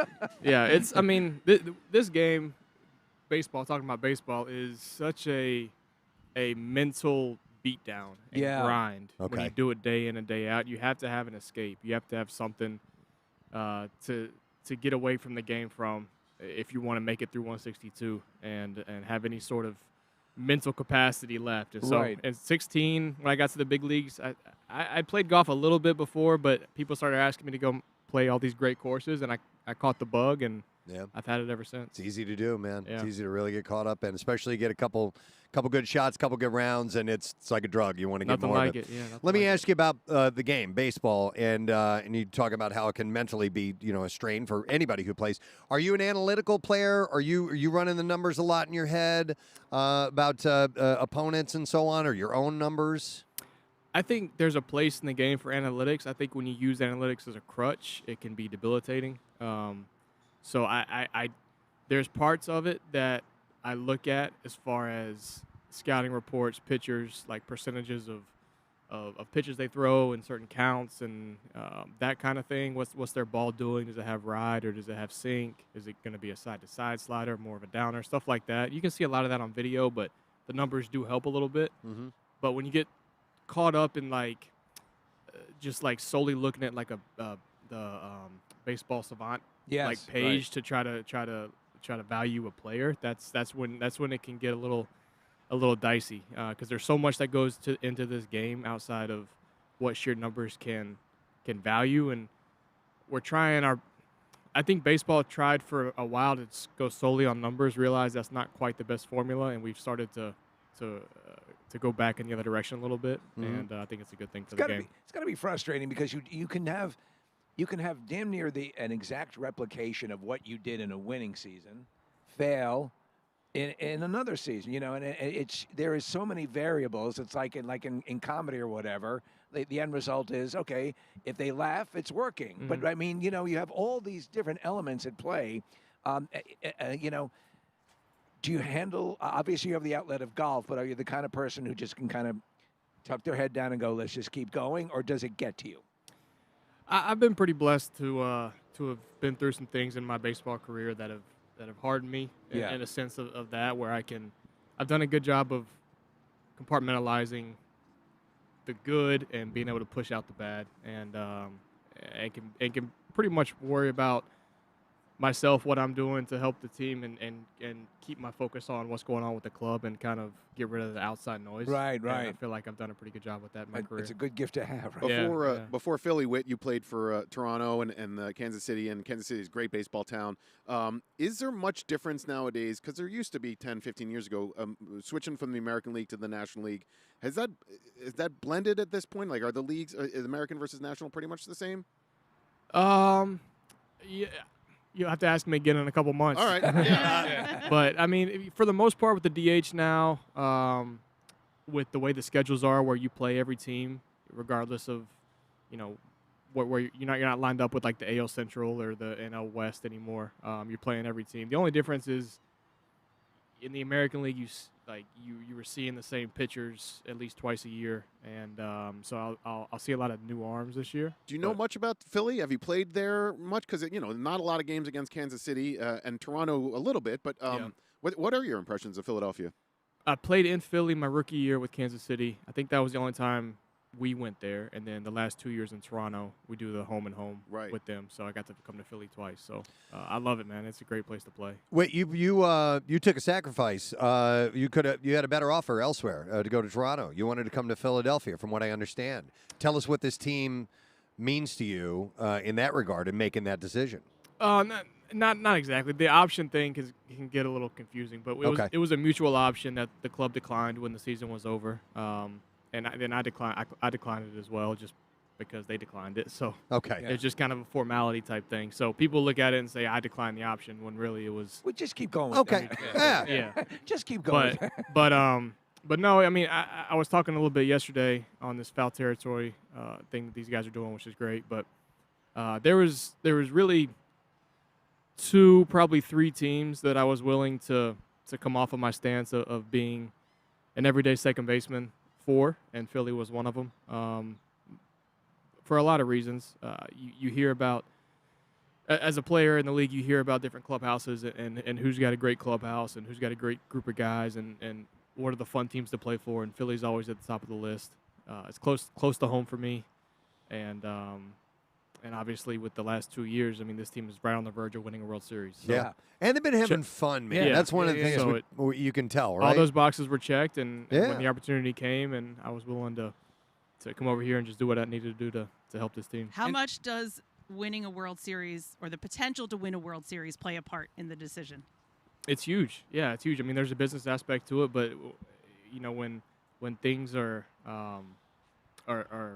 pretty level in that sense, it's like, all right, who's got the best chance to win the World Series? What are you in it for? Yeah, Exactly. Right. So are you even set up in Philly yet? Because I feel like you signed and then spring training happened. Did you get any time in the area? I have not been to Philly yet. Casey's but got a really sweet couch. I do. Yep. I've got a place set up. And no, because the one part of the couch, it's a recliner, right? Yeah. So you put the recliner up when you lay down. Tempur-Pedic? Not Tempur-Pedic, I don't know about that. Forget he's not staying there. The recliner part acts as kind of like a little coffee table. As you're laying there, it's pretty smart. Right. It's sweet. So if you change your mind, You got a TiVo You need too, a right? place. No, I'm kidding. You got air conditioning? Oh yeah, I got a Betamax. Are you a foodie? Because Philly's a food town, man. Yeah, big foodie. well, you had your own burger, right? In Toronto, yeah. In Toronto, That was fun. What Yeah, was that that called? It was called the Whit Stack. And Which what was it? It was a smash burger with like a little bit of a buffalo kick to it. Ooh. It Well, was here, solid. burger here fan? Here in Philly, you know about the cheesesteak with or without, right? Yep. Whit. Oh my God. Whiz Whit. Oh, you are gonna, dude. Yeah. Yeah. This is your town. Yeah. This is your town. Now you got to add cheesesteak. Yeah. So I love cheesesteak. yeah. Do you know that? So if you order a cheesesteak, if you order it with onions, it's Whit. Yep. Is what they call it. So you're right in simpatico with. Yeah, the steak. somebody threw me a shirt the other day. It had a cheesesteak on it, and then Yeah. it said cheesesteak Whit on Okay. the back. There you go. Yep. Perfect. It was You're great. gonna get The plenty of legend that. is born. Yeah. What is Whit? Is that short for something? Whitley. Oh. Yeah, it okay. was my dad's best friend's last name. Okay. Okay, I thought maybe it was from Gone with the Wind, one of the main characters, or is that Whitney? Whitney. That's Whitney. Whitley was It's from Whitley. a different Yeah. world. Yes, it was. Yeah, it was. Jasmine Guy. I'm thinking. I'm It like, was wait, Whitley. there was a Whitley. Who was it? You're right. It's a different world. Was your dad athletic as well? Yeah, he's probably, I'm a little biased, but he's probably the best college hitter in the ACC ever of all time. Wow. And he Where'd was he go? UNC? Wake Forest. Okay. Huge Wake fan. Big game tonight, by the way, or I today. saw a cool Wake Pitt. photo of you when you were a kid with Tim Duncan. Yeah, so I'm like, Wake basketball is my thing. My friend was in college at the same time as Tim Duncan. I think he graduated in '97. Okay. Went all 4 years Yeah. to Wake, graduated, which is fantastic. But Wake's not a huge school. It was like 4,000 undergrads, Yeah. something like that. Yeah. So you'd walk around campus and you'd see this 7-foot Yeah. starting center who's going to make it to the NBA. And my friend Dax said, Tim Duncan could not have been a nicer guy. Just a total consummate gentleman, and then one of the greatest centers in the history of the NBA. Yeah. I grew up. Both my parents went to Wake. My dad worked for the university when he got done playing when I was young, and I grew up ball boying for Wake. I've got season tickets now. Like, it's nothing like ACC college basketball, and I've always just been a diehard Wake fan. And big game today. If we beat Pitt, I think we're in the tournament. So I wanted to ask you. So you play golf, and I always wondered this with people who are adept at multiple sports. Is there a sport, for example, when you're participating, obviously in the season, you're playing the game, baseball? Is there another sport that if you were to dabble in it or participate in too much could exacerbate bad aspects that might impact baseball? Do you know what I'm saying? Like pick up bad habits. Golf swing versus baseball golf swing. versus yeah, that's baseball. a myth. Is it? That's a myth. Yeah, that's a myth. Two different things. Club, you hold the club different. You're bent over. It's a smaller handle. It's just. I think that's a young coach's way of keeping the kid playing baseball and not oh man, getting when other I interests. played when I was a kid, my coach, you weren't allowed to go swimming on a game day. You always hear that that's going to get you doing this movement wrong, or you're going to get used to this, but everything is copacetic. Yes. Yeah, I mean, I wouldn't recommend going out and playing football or anything during the season. But I have a 12-year-old, and this is his last year of Little League, and like I'm so sad about it that it's going to be all over because he loves baseball. I love it. I love watching him. So yeah, I'm sad that it's going to be the last year of Little League. Yeah, I grew up doing everything, football and basketball. If I was bigger, I'd have been a football player. If I could jump more or had a better jump shot, I'd been a basketball player, but I was the best at baseball, so that's kind of where I fell in line. Listen, to be moderately good at anything is something that's elusive to me. Yeah, totally. Me too. All right, well, listen, man, it's nice to meet you. Thank you, and we'll see you when you get to Philly, a couple weeks away from opening day, and we're looking forward to the season, man. So No good doubt. luck. Appreciate you guys. You got it. Thanks for coming by. Whit Merrifield, guys, on the program here at Spring Training Clearwater, and we are at Bay Care Ballpark. And are we going to take a break and come back in a moment? Yeah. All right, yep, we'll do that in a second. We got more coming up. Obviously, we're going to have Brandon Marsh on in a little bit, and we have a few other things to get to. So stick around. We'll be back in just a moment on MMR. News just came in fresh off of your upgrade at the hotel. Yes. You are going to be pinch hitting in the game today. So congratulations.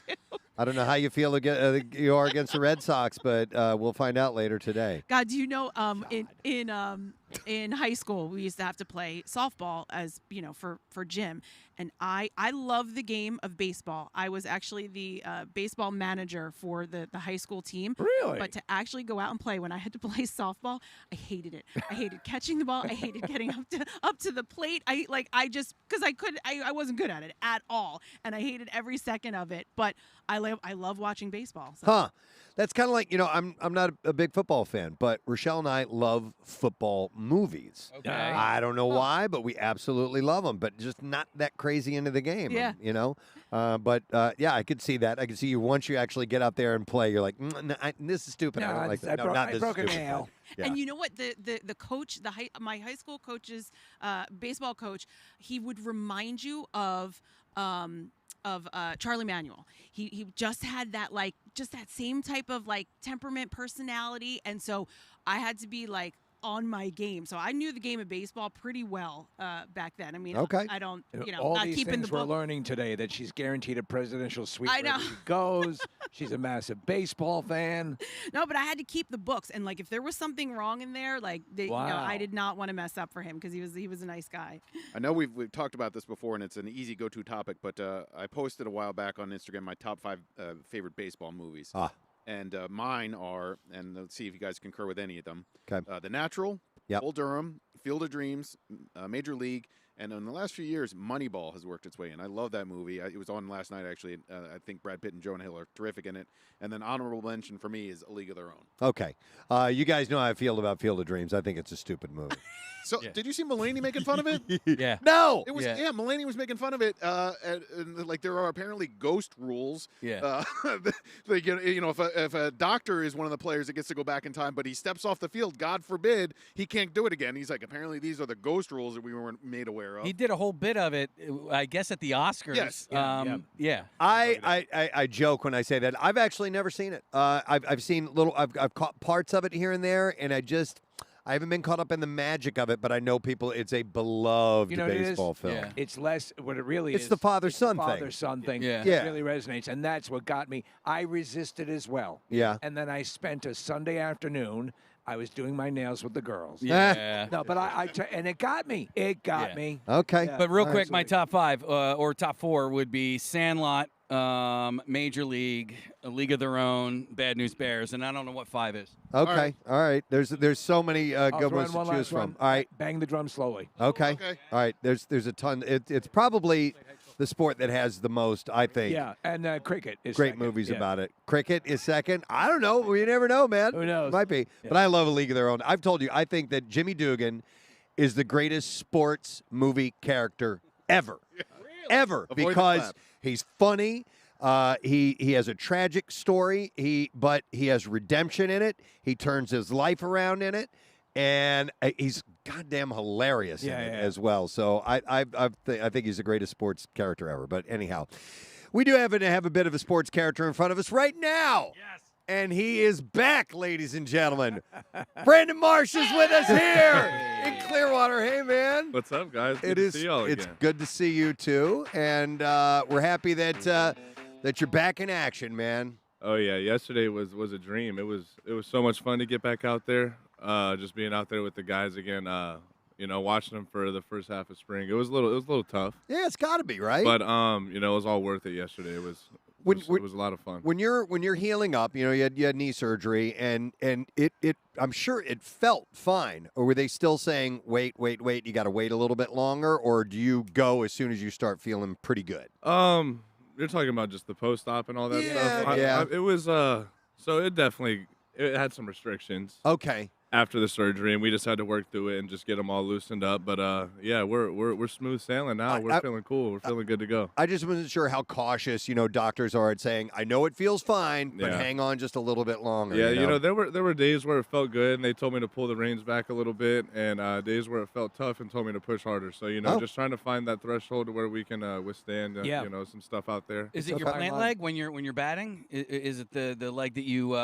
It's the back leg. Okay. It's the back leg. Yeah, so you got to take care of that. Yeah, All right. but it's all good. We're in good hands, and they've been getting me right. So the one thing you don't want to do is totally exclude the possibility of Dancing with the Stars eventually. Yeah, You don't want that knee to go down. I know I got to work on my moves if I'm going to get there. But When you have surgery, do you choose your surgeon, or is there one team surgeon that everybody uses? To be honest, this is my first time ever having surgery, so I don't even know. Huh. Yeah. I just know we went through the team guy, team doc, Cohen, and he did a phenomenal job. He works out of a van. Oh, nice. Do you have a cool scar or no?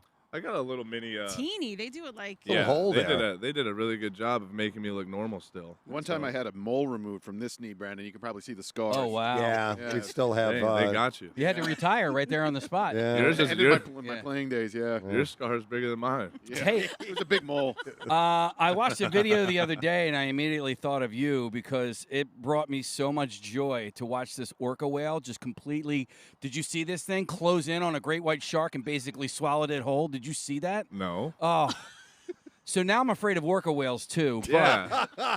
Last time we were here, we discussed your fear of sharks and Still Casey's as well. Still the same. Yeah. Still the same, But if not worse now. To watch this 14-foot great white shark just get mauled, I was like, ha! Not so bad now. Yeah, but now we got to worry about the orcas now. Yeah. Uh-huh. Now it's not just sharks, the orcas too now. I know, but at least if an orca took you, it would be over quick. Sharks, they drag you down. Yeah. They nibble on you a little bit. Yeah, I had this ultimatum at dinner last night. Face to face with an alligator or hippo, or shark or alligator. Let's start with shark or alligator. Alligator. Alligator? Hippo will F you up. Hippos are the most brutal. Absolutely, yeah. Shark or alligator, though? No, if I had to fight one? Or if you had to survive one. Oh, if I had to survive one. You had to. Alligator. probably. Alligator. Yeah. You're a strong swimmer, though. I am a strong, not as strong as a shark I know. or an alligator. I was about to say alligator might beat us too. So I'm on an alligator hunt, by the way. I have yet to see one with my own 2 eyes, and so In the wild. In the wild, I've Right. seen them at the. Have you seen them here? I stay inside. Okay. I don't, Not even on the golf course? no, I don't. It's baseball season right now. No more golf.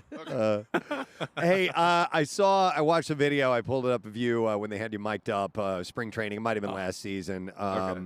And you're great to catch in the raw, doing what you do, doing what you love to do. I noticed a couple things about you in that video. Is that you tend to you grunt a lot, like you got this thing. Is that the beast from within? Is that a little alter ego? I guess. You know, really? Maybe Jekyll and Hyde thing. Maybe. You know, I kind of look at it as like little Uzi and baby Pluto, you know? Okay. Kind of like that. Sure. That thing. Yeah. I like that. And when you're in the field, you also will. Listen, there's nobody out there, nobody within close earshot of you. You kind of chat a little bit on your own. You talk to yourself a little bit. I got some friends that are with me out there, just all in here, you know. But no, I just like to have fun. I like to sing. I like to dance, and. Are a lot of outfielders like that? I don't know. I get lonely out there sometimes. Right? And we got so many good pitchers that I don't get much action. So it's like I'm out there just kind of enjoying the game. Yeah. In Little League, Little League is a whole different game because in this, obviously, in the majors, you have athletes who could make. You do nothing in the outfield. But in the Little League, I one day brought a butterfly net. Oh yeah. Because there was which one's That's your like son? He's the one with the butterfly. It's like in the movie Benchwarmers. He's playing with the cockroach or the beetle in his glove, and it just gets. I coached my son's teams at Little League, and there was a kid out there one time. He had his hands in his pockets. I'm like, Bub, what are you doing? Why are your hands in your pockets? They were full of goose feathers. That's what he was doing out there in outfield, was picking up feathers and stuffing his pockets with feathers. My son stomps out to the outfield. Like when they put him out there, he's so mad, and he stomps out, and we're like, stop it. You can't do that. Tell him the outfield's still fun. It is. Well, I want to ask you, Brandon, about another outfielder. I read probably more about the Phillies in this offseason than I ever have, and there's an article that came out a month or so ago about Rojas and talked about you, and there was a quote that you gave where you talked about Rojas' ability his defensive ability is incredible. And now you've had like a more, less than half a season, I guess, playing with him in the outfield. Can you talk a little bit about how that guy can anticipate where a ball's going to be as soon as it leaves the bat? Yeah, I would say just his preparation and his pre-pitch and like anticipation is off the charts. I think he does a really good job of just being fearless out there. Just really just going balls to the wall, for lack of better terms. And he's special. It's something that we all need to appreciate because he's so young and he's playing like Kevin Kiermaier out there. Like a top graded outfielder that for a long time, and he's it's special. It's cool for me to learn it too, just because I want to be as good as that. Does it shift your approach when you're in left, and watching him in center? What is your what's your offseason been like? I know you played left before, but you'll be the starting left fielder this year. Yeah, I'm kind of just wherever they need me. I mean, I enjoy left field. I enjoy center. I know Cassie's got right, but it's just any way that I can get out there. Yeah. Left is a little more difficult for me. Center is a little bit, I wouldn't say easier. Why more difficult? Just because you don't have that. What is it? What's the word I'm looking for? Perspective? No, spatial reckoning. The power, the say over the left and right field. Oh, okay. I'm drawing sway a blank. Drawing a blank on a alligator. No, no alligator. It's not alligator. I heard that Rojas, he'll call people off, and like for a young guy, you'll deflect to that. If it's you or Castellanos or whatever, and Rojas is coming in or coming in the left or moving to the right, if he calls the ball, it's his ball to catch. Is that right? We get out the way of Ro. He's coming in too fast to get in his way. But no, I mean, yeah, like it kind of just has to where Nick and I can just kind of get the corners a little bit and have Ro just free range from left center to right center, and he gets it all. And it's not like Nick and I aren't trying to get the gap, but Ro's a pretty good option, to get those balls in the gap. It's crazy because if you look at like a football field or a basketball court, and obviously there are different zones, but you have basically the expanse, of the outfield, and then the infield. It's almost two entirely different games going on at the same time, and with different mindsets and everything. Yeah, for sure. It's like priority is the word I was looking for. Priority. There it is. Priority. So playing center field gives you a little more priority and more freedom to go fearless into balls. But okay, my bad. Can we go back to priority?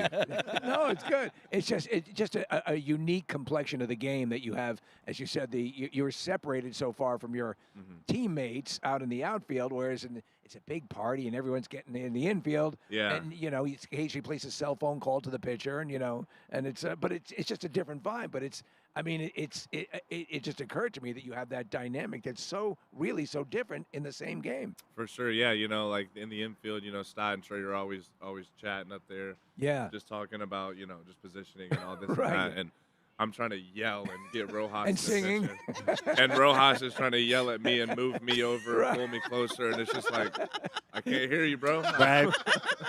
But when you guys make a catch out there, I mean, it's pretty exciting. Exciting. What's one of the most challenging catches out there when you're out there? Right up on the edge of the wall, or I would say some form of wall ball, or honestly a ball in left field. Just from experience, left field a really, really high, a left-hander hits a really high foul ball, like on the line, kind of towards to the seats a little bit, but still in play. And those balls tend to come back into play this way. If you know what I'm saying? If you put me where I'm at. Yeah. It goes up on the line and goes to the stands and then comes back into the play. And so it's like you can't be too aggressive and run into the to try to find the wall, because it's going to end up over here. Yeah. You ever have to play any balls off of the Monster in Fenway? I have. Yeah. Because those take different angles every time they hit the Monster. Yeah, for sure. Just because it's like, correct me if I'm wrong, but it's like all the columns are metal. Yeah. And then it's just like hard padding behind that. So it's like whatever it hits, it can hit and bounce this way, this way. Yeah. It's just you kind of just got to be ready for everything with that place. Do you ever train with one of those multi-sided ball things they throw on the ground? It can go in any direction. I feel like I used to. I haven't like as much of recent, but I definitely have, like in the minor leagues and stuff. I definitely played with. I think I forget the brand it was, but definitely the ball that just reaction. Yeah, it'll just shoot. Yeah. It could go anywhere. When I was growing up, you didn't have to do that because the fields were always so terrible. You didn't have to worry about it. They were going to happen bounce naturally. Hey, I wanted to jump in here. So you and Stott and Boehm are kind of the post-celebration interview, dump water on the people guys. I have a great idea for you to step it up to another level this year. And Kathy, this couple. There's this couple that prank each other all the time. Oh, yeah.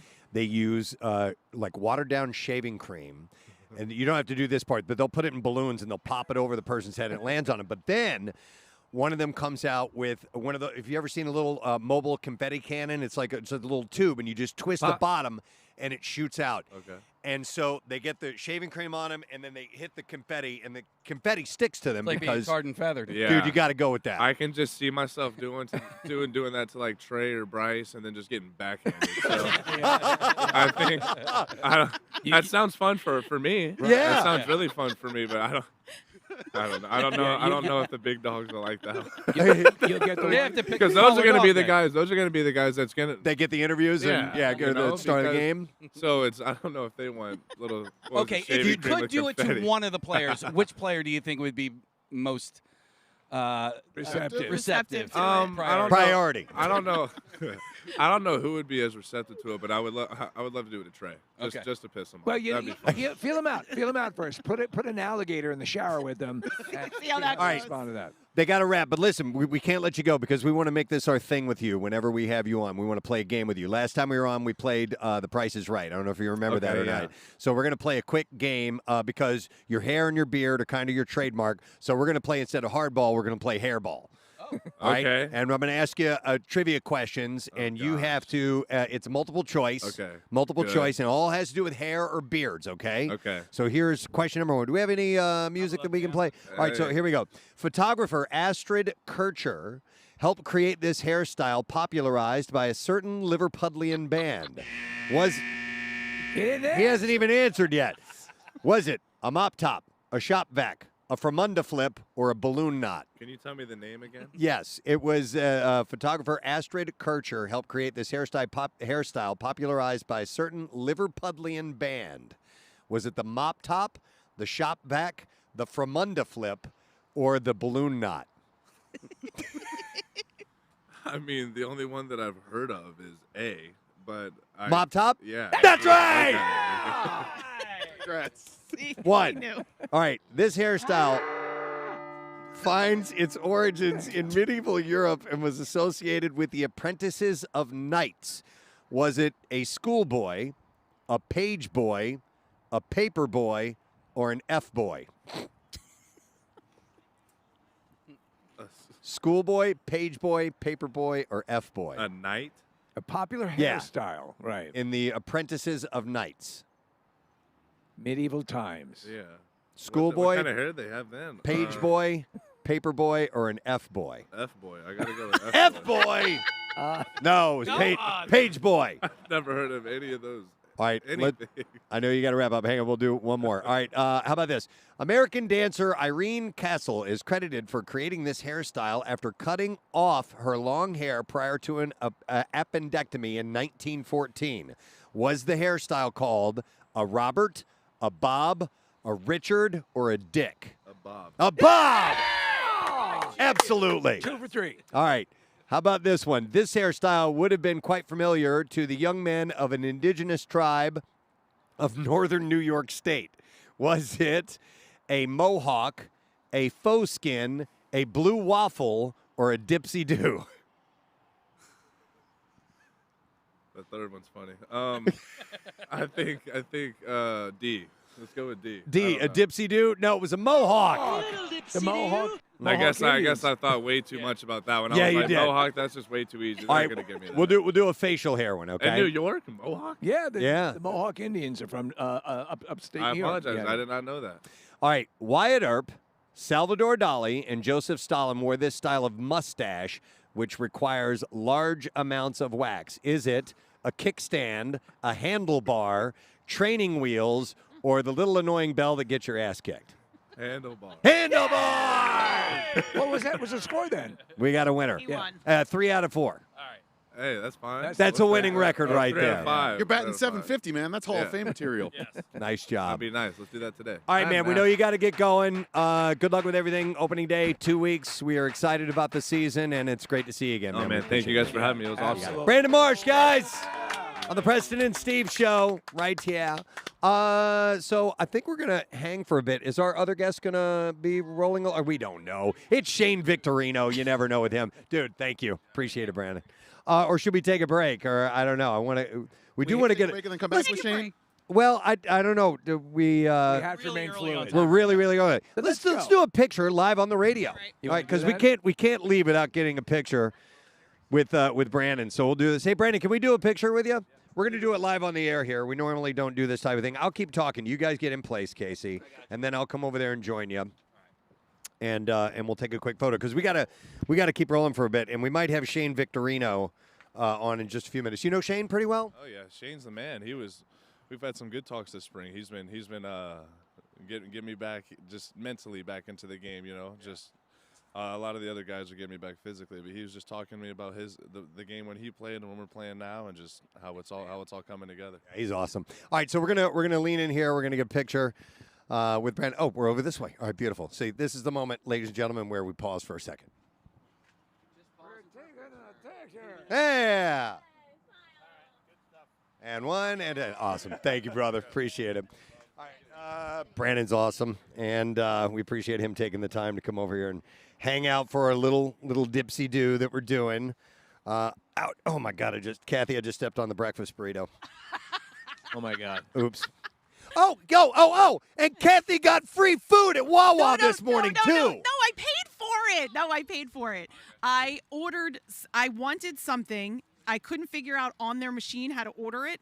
And so I ordered something else. And then as I was paying, they brought out what I wanted. Mhm. So I grabbed that, and I paid for it all. Okay. You won in that situation because I gave did. She gave me a the burrito. breakfast burrito. Yeah, and I stepped on the other one.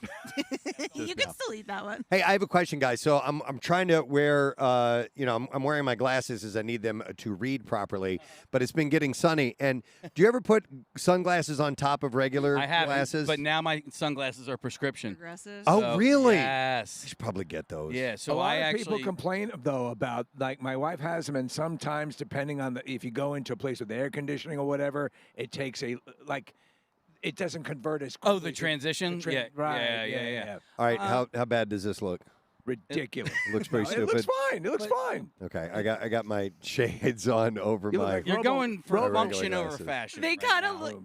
They kind of look like women's glasses now. You know how sometimes women will wear it like on the tip of their nose. Yes. Like that's what. Okay, that's what I got going on. So it's actually the sun went behind the clouds for a moment, so it's not quite so bad right now. So yeah, we might have Shane Victorino on in a few minutes. We saw him out in the outfield here, and there are a couple groups out there playing catch right now. And I don't know if those. I didn't get a chance to look to see who's out there. If that's Doctors Without Borders. Is that what a Doctors Without? That's cool. But I didn't know if it was some minor leaguers or if they have some people that I didn't see anybody were that I invited. recognized. Okay. It's to me, it's cool because I didn't know until I first came to spring training. But basically, everybody that's in the Phillies organization is here throughout spring training. So the entire minor league complex is right behind us. So if the guys are going to make low A this year or high A, double A, triple A, or the bigs, they're all here training for a month and a half. And some of those guys are still just trying to make the team, make any level of the organization. It's got to be. Listen, it is. Life is this way. You try, you work your best to do what you can do, and we see them behind us. So we face the actual main field, but there are a whole facility behind us, and you'll see them sometimes out going through their exercise. Yeah, calisthenics. I remember last year we saw like 50 guys out there in Phillies uniforms. Every one of them with the dream. You know? Yeah. Last year, because he was injured, Bryce Harper was not participating in spring training. He didn't get into the regular season until a month or two in. And Casey and I were standing here at this fence, and we saw Harper walk by. What did you yell to him, Case? I don't even remember. We're from Philly. Yeah. We're on the radio. Come and join us. Did he hear you? He waved. He acknowledged. He acknowledged that's us, why yeah. he's never done our show. No, that's not why. Oh, I don't care. Leave me alone. Go find your goddamn alligator. So there's a waterway over here in center and right fields. I took a walk around the ballpark. See if there's a gator. I checked. Anything? Nothing. Oh, all right, okay. But I'll go back. I checked. I'll go back. One day I'll go back. So one of the parks that I saw, they said also armadillos. They have armadillos, and I didn't know they had Really? armadillos in Florida. No. They didn't come in on the weekend. No, people forget the wide span of animals. We often forget there is a robust bear population in Florida. And panthers. And elephants. No elephants. Well, actually, there are those weird hunting areas. Well, there, yes. Private game. Oh, stands. yeah. And Well, sometimes they got rhino and elephants and whatever else. That's cheating. It's ridiculous, It's and you so pay stupid. $80,000 to shoot one in the heart or whatever. Yeah. Well, what about the drug-addled hippos from the zoo? Pablo Escobar. Pablo Escobar Zoo that escaped. You got to go down to South America for that. Was Tiger King, was Carol Baskin around here? Carol Baskin. They were more. He was like near Oklahoma or whatever. Yeah, or Arkansas. Yeah. No, Oklahoma. But she was, I thought she was in the Tampa Carol area. Baskin? Carol Baskin. Yeah. All right. Well, we are going to hang out for a bit, and maybe we'll get a little visit from Shane Victorino. It's kind of up in the air, but Marissa yelled down to him on the field. Hey! We book our interviews with Shane. Yeah. And I texted him again. Yeah. And Well, so we'll see. He responded back to Kathy. He's like, yeah, Kathy texted me. I blew her off. Pretty much. I'm a dick or something like that, he said. So who knows? Real quick case. Carol Baskin's nonprofit animal sanctuary is based near Tampa, Florida. Oh, there you go. Okay. Go visit that. Yeah. The staff at Frenchie's has arrived, and they're starting to get the bar ready. And I'm starting to see more and more people milling about the ballpark. So they'll usually open the doors, I think, around 10 or something like that. Yeah, and so we'll hang here for a little bit after our broadcast ends. But we should remind people, Preston, that tomorrow, if you want to come see us at Coco's, you can. It's going to open up at 9 a.m., and we'd love to have listeners stop by. And a lot of the people from Philly Sports Trips are going to come and hang out with us. They're going to be at the ball game today, and then we'll see them tomorrow at Coco's as well. I think there's going to be, just judging by what we were hearing at the airport, Preston, there's going to be a lot of people there for that. Yeah, absolutely. I got some Just Saying Institute stories if you guys would like to do that. A lot of people don't know we have a satellite yes, we do. campus here in Clearwater. Yeah. And we figured we'd stop by. It's right next to the Scientology group. The Just Saying Institute, home of the whatever. Yeah. So I saw this. This is interesting. 36% of Americans with partners appreciate when their better half isn't home, according to a survey of 2,000 adults. Listen, Absence makes the heart grow fonder. Yes, yeah, and I know that sometimes you can just get some things done if you want to perhaps furiously spank it. You have that opportunity when nobody's home. You don't have to worry about the sound or anything. No, like that. you can crank it. Today we're cranking it up today. There it is again. But one of funny that that's immediately where you went, because I was thinking, I just kind of like to be alone and quiet. I'm just going to rearrange the spice cabinet. What are you doing, honey? What does yours sound like, Steve? That's when Steve has an orgasm. It sounds like that. The other one is the rest of us who have who have a prostate. Well, 82% of the respondents said that it's in part because they don't have to share their bed with anyone, that they get the whole bed to themselves. So I have heard more and more people, and there's a young lady that I'm not going to say her name, but she says, I would love to have that situation. She does not like sleeping with people. Right. Other than if you're there for that purpose. Right. So if you're looking for intimacy. Right. And I think more and more people feel comfortable admitting that they don't like the communal bed thing. I couldn't agree with you more. Last night, Kathy, we did not get an upgrade to a fancy suite. However, we did get to go upstairs with a better view. And the lady, Steve, when we were checking in, said it's 2 queen-size beds and not 1 king-size bed. And Andrea and I were both like, that's fine. That's fine. And we slept in separate beds last night. And, she slept better and I slept better as a result. You're not keeping the other one up. Man, it used to be, there must be something wrong with and there are some people who see that as a sign of commitment or whatever you want to put a label on it You've got as. to suffer. Yeah, that it's part and parcel to marriage, and that if we are not doing this, then something is wrong. And I guess that's fine too. I just wouldn't work in my world because I really, in order to get a good night's sleep, I got to be by myself. Yeah, that's it. We can't be play light and loose with that. And the notion of, listen, I love my wife dearly, but I know she sleeps in a much different way than I do. She likes the temperature. She considers my room a meat locker, and it's at 70. Well, that's what led Rochelle and I to sleeping. I just 3 or 4 things were complete opposite, and we're like, this is stupid. We're not getting any sleep. So. And you never got along with Mercedes to begin with. No, I liked her, but Well, she wasn't everybody's cup of tea. Why don't you let me sleep with her? So that's so it's I believe, Steve, sleep divorce is what they call it, is a bit on the rise. So we'll see. All right, let me see what else we got here. Just Saying Institute. About 140 million Americans visit the emergency room every year, and an analysis of CDC data revealed the most common reasons why. Oh, my balls! Well, they don't mention that, but abdominal pain or stomach pain tops the list for visits to the music. Visits. Stop it! Yeah, I gestured in case he's like, what?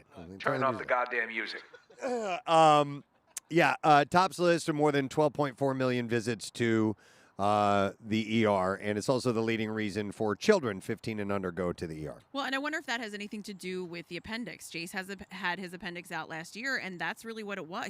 My stomach hurts. My stomach hurts. That's how they describe Mom, it. And don't make me eat that food again. Well, no, but even in adults, that's what you worry about. You don't want the appendix to burst, so it's like an intense stomach ache.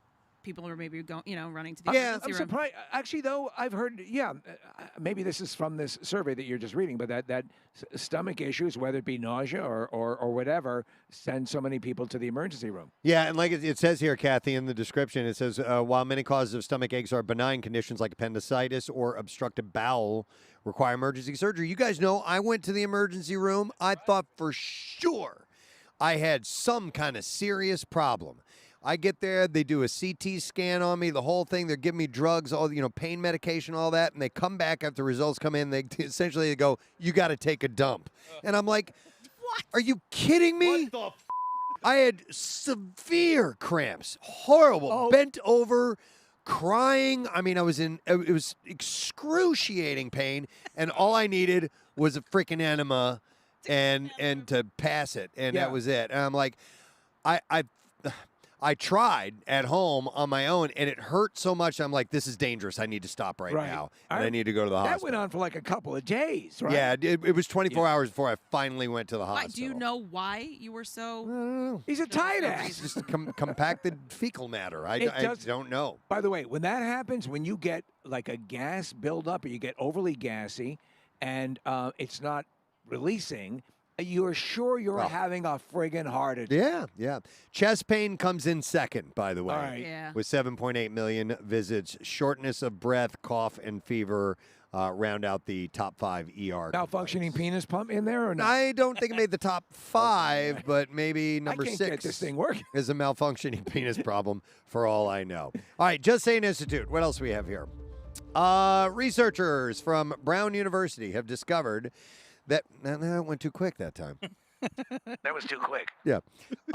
Researchers from Brown University Home of the Playing Sound Effects Too Quickly Institute. have discovered that being easily distracted does not necessarily indicate low intelligence. Oh, thank goodness. Participants were asked to perform focus and filter tests where they would observe moving dots in different colors and try to find patterns in the dots.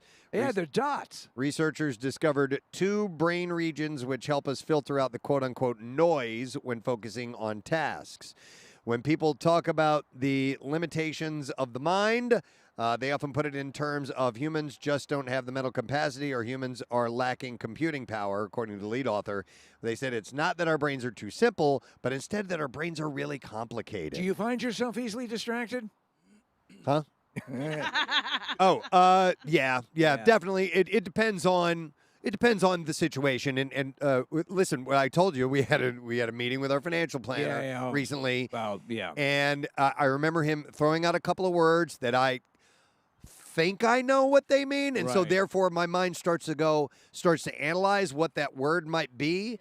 And meanwhile, he has continued on and has gone on to a few other things while I'm still trying to figure out what the definition of this other thing was. And therefore, I am now fully distracted and lost. Your eyes just roll white. And that's what happens to me. I head down a path and I trickle off and I can't, reel it back. Same with me, yeah.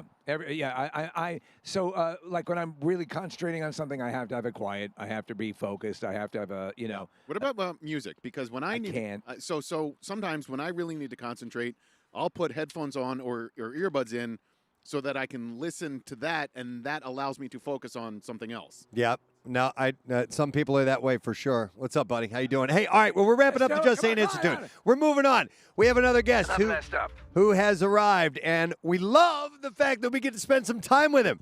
The Flying Hawaiian is here, Shane Victorino. Thank you. Last time we were together, I think you took all my money in that golf course.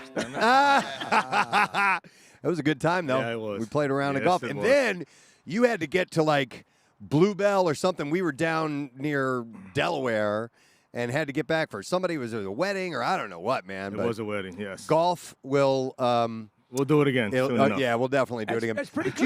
You've been playing a lot. I follow you on social media. I play a lot doesn't mean I'm good. So that's what the next question is. All right, fair enough. But you play barefoot sometimes, don't you? Once in a while, at certain golf courses that allow it, I definitely like to kick my shoes off and hit a golf ball barefooted. Are there many courses that allow that? No, not a lot. So, but take advantage of it when you can. Absolutely, I guess so. It's obviously in Hawaii a lot of the times. Also saw you with the Savannah Bananas, man. That looked like that was a lot of fun. Well, what made it fun, I told people, is like, having a 13-year-old boy now, when I was playing and really in my career, he wasn't really old enough. And so to see him and all his friends fall in love with the Savannah Bananas and think it's like the greatest thing. Yeah. When I got to walk into the stadium and have them with me, having all those guys run up to me, and want to say hi and talk about baseball, it really gave my kids, I guess, and the kids that I coach another perspective because, as I said, they were little infants and I'm done. And, you can put on a YouTube and watch, but to actually see people that they look up to someone like me was pretty cool to have that relationship and then get the opportunity to play in front of them, walk off that, with that hit and just give them a hug at the end of it. It was a magical moment for me as one of my, besides winning a World Series twice, that was one of my greatest moments because I was got your to kid? enjoy the kids. That's exactly. awesome. Good Yes. for you, man. They Yes. were on YouTube on Saturday night. They played in Minute Maid Park in Houston. Yes. It was the first time they played in a big league park, and they're playing the Citizens Bank this fall. I think September 21st. Okay, so which is really cool. I found myself, and I'd seen clips and I'd watched social media and stuff, but I watched the entire game because it was so entertaining and so much fun. And there's still a lot of baseball prowess too. These guys are great ball players. So that's what amazes me. A lot of people are going to use the term, and I said it to Jesse, who was the owner of and who created it. And I said, Jesse, are you trying to create like the Globetrotters of baseball? He looked at me, he goes, no. And I was like, okay, I get what you're saying. It's a little more scripted in Globetrotters. And so that point of your fact is like, it's a baseball game. Yeah. It's not scripted. The game itself, yes, the dancing, the throwing over the pitcher and jumping over that and all those kind of things, like. But what people don't realize, I try to tell people, as an outfielder, catching a fly ball is hard enough. Yeah. But these dudes are doing backflips as they're catching it. And I'm just like, Yeah. dude, you're a freak. Like, that's not normal. Like, I mean, so that's what was, as a guy who played the game and understood the aspect of the baseball side of it, to watch them, do the entertainment while playing that game. It's pretty epic, but only that. The moms love it. Dude, I've been trying for years to get tickets. Like, you have to get on this list, and they email you, and you're not even really able to buy tickets yet. Like, I don't even know how.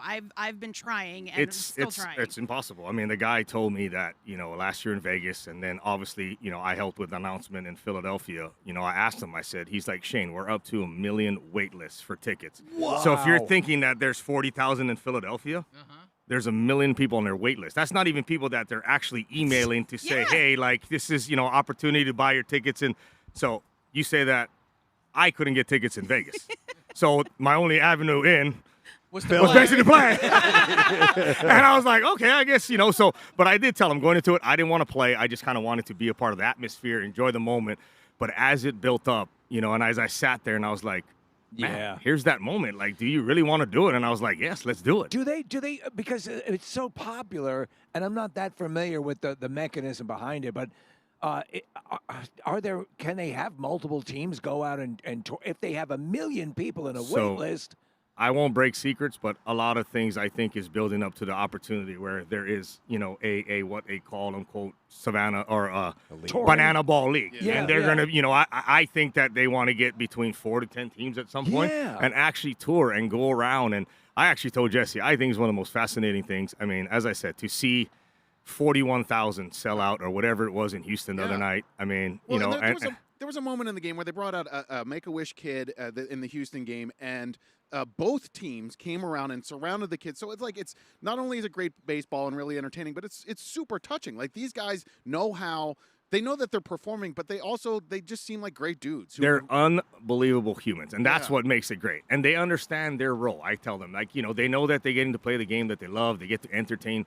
But I tell people, I'm sure a lot of these guys were baseball players, but they had to have some sort of background to do some of the things that they do. I mean, it's just not, a guy that can go out there and dance around and do choreography. I mean, so it is definitely fascinating. I cannot wait till September 21st in Philadelphia to see what that place is going to be like. I mean, it's going to be some fun. So I'll just text you for tickets. Yeah. Here we go. It's now 1 million. Here goes the jabs. No, 1 million and 2. At that time, you'll have a really good reason not to respond. Yes. I don't know. Banana Ball, what's that? No. Who's this? Romano? What's her name again? WMR? No, just kidding. He does that anyway. Don't worry about it. So, Shane, you've been here all week doing some special instruction for center field. So, Rojas, who else are you working with? Well, I wouldn't just say center field. I just think as a whole, I got the opportunity to be asked. I could tell these guys it's an honor. I remember when I was playing and, the older player would kind of come around and sometimes you'd be like, what are you really here for? And, what was a nice opportunity for me is to just kind of get back around the game. And the positive thing is, again, I got my 13-year-old son here with me. And, he's out here. He's going out there and learning how to shag balls in the outfit with, some of the best in the world. And I'm sitting there going, man, it's a tear-jerking moment because I said I only wish that I had my son when he was a little bit older, that we could play together, and as I said, the greatest part about it is he gets to go have fun with these guys. Like, Dad's just Dad, So. It was awesome last season watching Castellanos' son, and that whole interaction. It was like, I'm a father as well, and watching that, like, it just, I was like so excited for both of those guys. I mean, yeah. I mean, like you said, as a father, understand that feeling, like the pride that you have and the opportunity to go out there every day and do this in front of your own children. When you were playing, I got a photo of me and my son. He was like 3 or 4 at the time. I was holding him, and it was a picture with you and me, you, Shane, and me and Ben. And then last year, you came to the ballpark. You're doing some stuff with Michael Barkan, helping out his foundation. And now Ben is nearly 17.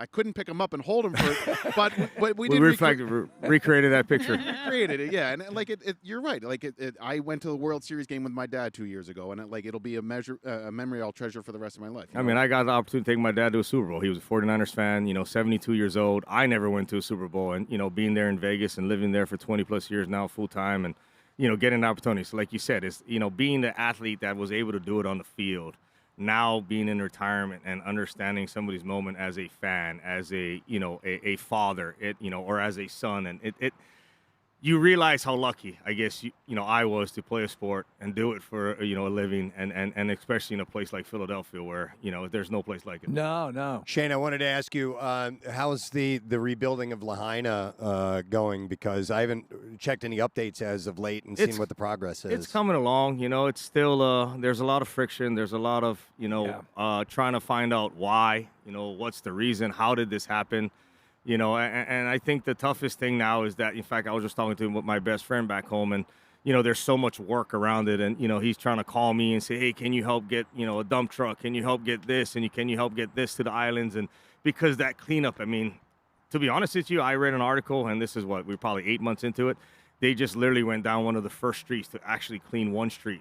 And think about, I mean, you have, miles and miles I've heard the word disgrace used in the also in payments to families that lost everything, to all of these things that have just, it's an embarrassment of how horribly it's been handled. It is. It's as I always said, sometimes it's hard to find that answer, but I always tell myself if I was a leader, I'd lead. And keep my people informed, keep them, because again, everybody's just it's kind of like a free for all right now. It's like there's no real guidance to it, and I think that's what hurts me the most is when you think about that recovery or where you think that this is going. It's like there's no real guidance. There's no real leadership to like, hey, this is what happened. This is where we're going, and this is what we're gonna do. And it's it's like this and that, and you've seen all these new lawsuits coming out, and it's just like everybody's suing each other. Like this is it's like this is a little island. Yeah, but what you don't want is like predatorial purchasing and these people who seem to be some of the most sweetest, sincere people on earth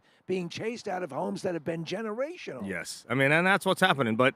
I always tell people too, when you don't pay attention to it, and I think a lot of people kind of lost hope too. As I said, 3 years from now, if you're a generational home, you're in your 60s and 70s. I mean, to wait 3 more years for something to get redone, you're going to probably pick up and move to the next place. And so that's where I tell people it's not so much the predatory aspect. It's just reality sets in. It's so much of a rebuild, and you say to yourself, like, I'll just move over so the next person just comes along. And so I think that's where I hope doesn't happen. And, it's definitely something I'm paying attention to. But, I can only do so much. Yeah. All right, to bring it back to the Phils, last 2 seasons, pretty damn exciting.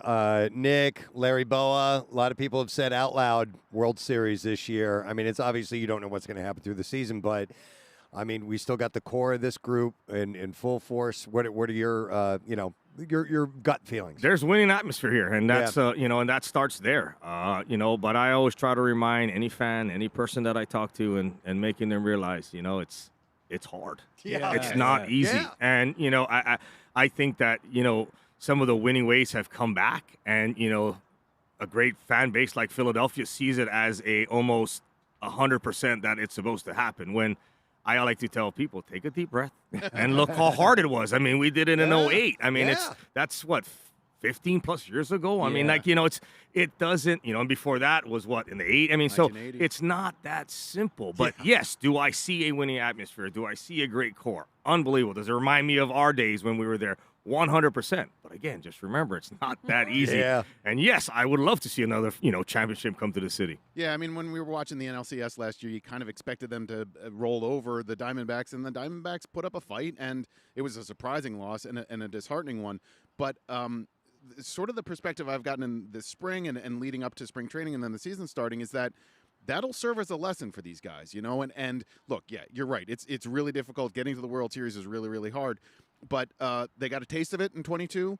There was disappointment last year, and I think a healthy team and all of the cliches that you need, starting pitching the whole nine, but they just seem that they have the proper motivation and the experience to be a really solid team this year, being a winning team. I really believe that, and they brought in a guy like Whit Merrifield who kind of understands that winning ways, old veteran player, good chemistry. That's what I love the most about this team so far is the chemistry within the clubhouse, the glue that kind of makes it all mold together. It's kind of fun. Like I said, It kind of reminds me of our winning ways. It's like, and that's what it takes. I mean, as we all say, it's a long season. There's 162 games. My biggest thing to this is injuries. I can say if they can stay healthy, they got a very good chance. But again, like I said about any team back when we played, if one injury, two injuries, it changes the dynamic of the team. And we saw it when Riot Howard was hurt. We all try to pick up the load and try to pick up his weight instead of like, okay, man, Shane, just do your thing. You do your thing. But it's a natural feeling because that guy's gone and everybody wants to take on the load. So, if they stay injury-free, I think it's going to be a fun year. And hopefully I'll see you guys in September and October and hopefully November. Definitely, man. We'll be, Kathy will be sitting in a box with you at the Savannah Bananas. Throwing bananas at her. No, just kidding. Shane will be there and watching the text from Kathy coming down. Nice. Dude, it is great to hook up with always, you. man. Thanks for coming by. Have you guys. Thank you guys Appreciate so much it. again. You got it. Shane Victorino on the Preston Steve Show live in Clearwater. And at this point, we will take a break, dear friend. We will return. We got the beef out coming up, all the standards. So hang out for a bit. We will be right back on MMR. Degrees, and we're feeling that sunshine. It's so nice out here, and I bet back home it's got to be wonderful too. 75 and partly cloudy. Yeah, no, listen, the whole world is happy. Yeah. And tomorrow we're going to be joined. We're going to be at Coco's broadcasting live in North Clearwater Beach, and Philly Sports Trips are going to be. They brought so many people out here for this event. So the entire flight was virtually comprised of these people, and they were awesome. Yeah, and we'll get a chance to mingle with the gang a little bit more tomorrow, so we're stoked to see how that's going to happen, because after we're done, we're going to have this little happy hour celebration and all. So it's a full package deal here while we are in Florida. All right, business as usual. Let's do the bizarre file. Here we go, Jason. WMMR presents Preston and Steve's Bizarre File. Dude. Brought to you by The Bagster. Yeah. Buy yours now at any home improvement store, just $29.99, and you fill it, they pick it up on your schedule. The Bagster, dumpster in a bag. Buy, fill, gone. We'll start with this story. Out of Texas, a man posing as a car salesman and a paralegal managed to scam 3 people out of over $21,000. Jose Lopez was arrested on charges of theft of property. Now, the first one is not. Well, it's interesting. It's ballsy, but it's not as interesting as the second thing that he went through. Lopez had impersonated a salesperson at a small car dealership. Okay. And he requested $1,500 from a customer for a Chevy Impala. The victim reported to police that after some time, they went back to the dealership and spoke with the owner, who informed them that Lopez did not work there. Well, actually, you wander around the lot, you look convincing. It'd be easy to pull that off. And then on August 14th and 15th, a person seeking a divorce lawyer met with Lopez at a Burger King. That's where the really good lawyers hang out. Lopez look for the guys wearing the cardboard crowns. Told the person he worked at a local law firm and requested $500 to initiate divorce proceedings. And then the next day, the person met with him again at the This is too elaborate. You should go to Wendy's. At the same Burger King, where he requested an extra $2,500 to continue with the divorce. And then on the 31st, he met with Lopez again. This time, Lopez requested an extra $2,500 for legal services. Later requested another $800 from the victim. All told, the victim gave him $6,300 for false services. Victim went to the police to file the report against Lopez. During that time, he agreed to meet with them again to return the money, but he never showed up. The victim provided screenshots of their conversation with Lopez to the police, and they eventually got the Burger King lawyer. A good rule of thumb is if you are seeing and working with a lawyer, by the 3rd or 4th trip to Burger King, demand to see an office. You might want to do that. This is pretty messed up. A St. Louis church has been condemned by city authorities after an injured, bound woman told cops that she had been held captive. The entrance of the Mount of Olives ministry now features a sign warning visitors to keep away from the unsafe premises. A city building inspector reported signing off on condemning the building, and the official reason for giving the church's closure is that it is used or intended to be used for purposes which are illegal and may endanger the health or safety of persons. But a few days earlier, a woman who was found bleeding from the head near the church reportedly showed police a room inside where she said she had been held captive and beaten. Officers reported finding a bucket filled with feces and urine inside the room. At a church, of all places. The woman who was not Olives. named, and olives. Olives, no less. Identified 3 men who were subsequently charged with second-degree kidnapping and third-degree assault. Don't worry, guys. I know a lawyer who works out of Burger King. Pazi Heri, Grace Kipendo, and Mumunga Fungamali were arrested. You made that up. No, Mmunga. Okay. So maybe it's Munga. You just brought a hippo back from the dead. Because there's 2 M's there. Fungamali is the last name.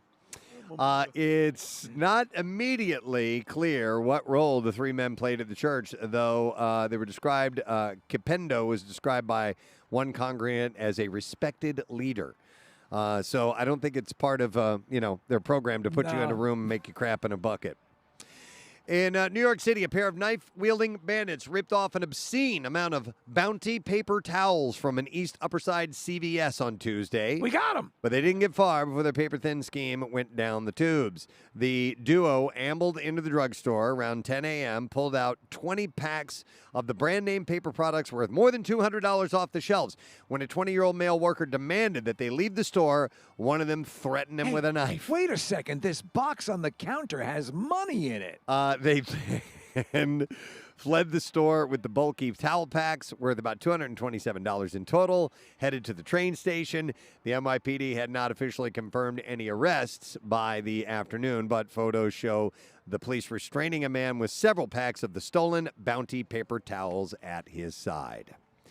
A man has been charged in an unusual breaking and entering case involving a former Michigan prison. The prison building he actually broke into is the former Standish Correctional Facility, which closed in 2009. I think I did that wrong. The sheriff, Don McIntyre, said that is definitely an unusual call. Most of the time when we get called, it's for someone trying to break out of prison, not break into the prison.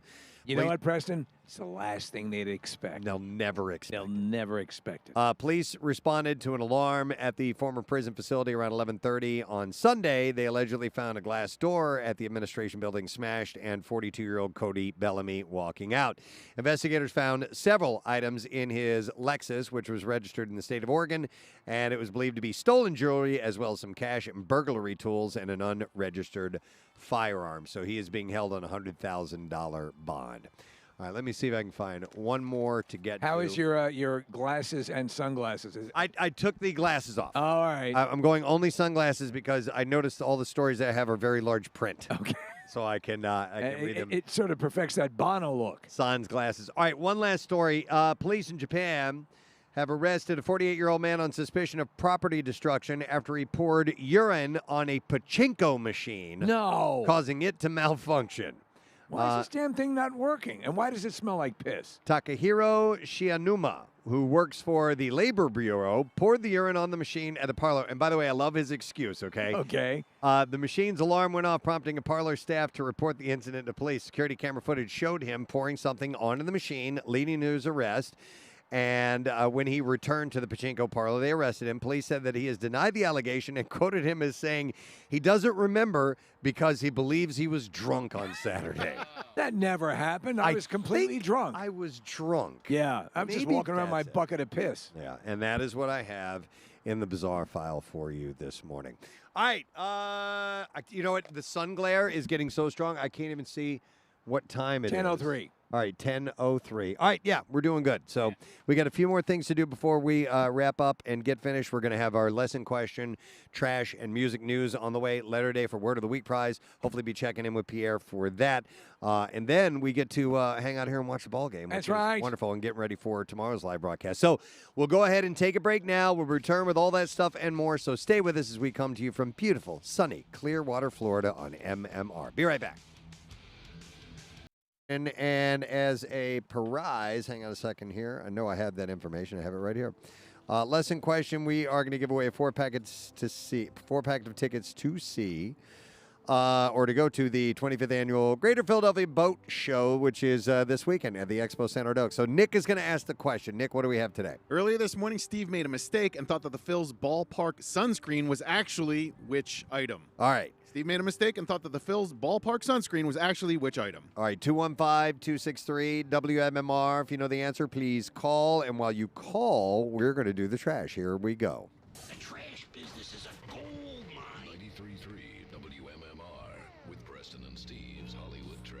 All right, let's get them stars. Steve, what's going on this morning? Well, Sydney Sweeney is talking about feeling conflicted over her invite to the Met Gala. Sweeney says organizers were very obvious, sending 1 invite to her and 2 for her breasts. Miriam Margolis, who played Professor Sprout in the Harry Potter movies, telling adult fans of the series that it's time to move on and grow up. However, Maggie Smith, who played Minerva McGonagall, disagrees and is urging Margolis to blow it out her ass. Oh, my God. And finally, Real Housewives star Larsa Pippen. This is your jam, Preston. Larsa Pippen getting blowback after revealing her 15-year-old daughter gets a $2,500 a month allowance. Pippen says it's the best way to teach her daughter the value of prostitution. And that's your Hollywood Trash.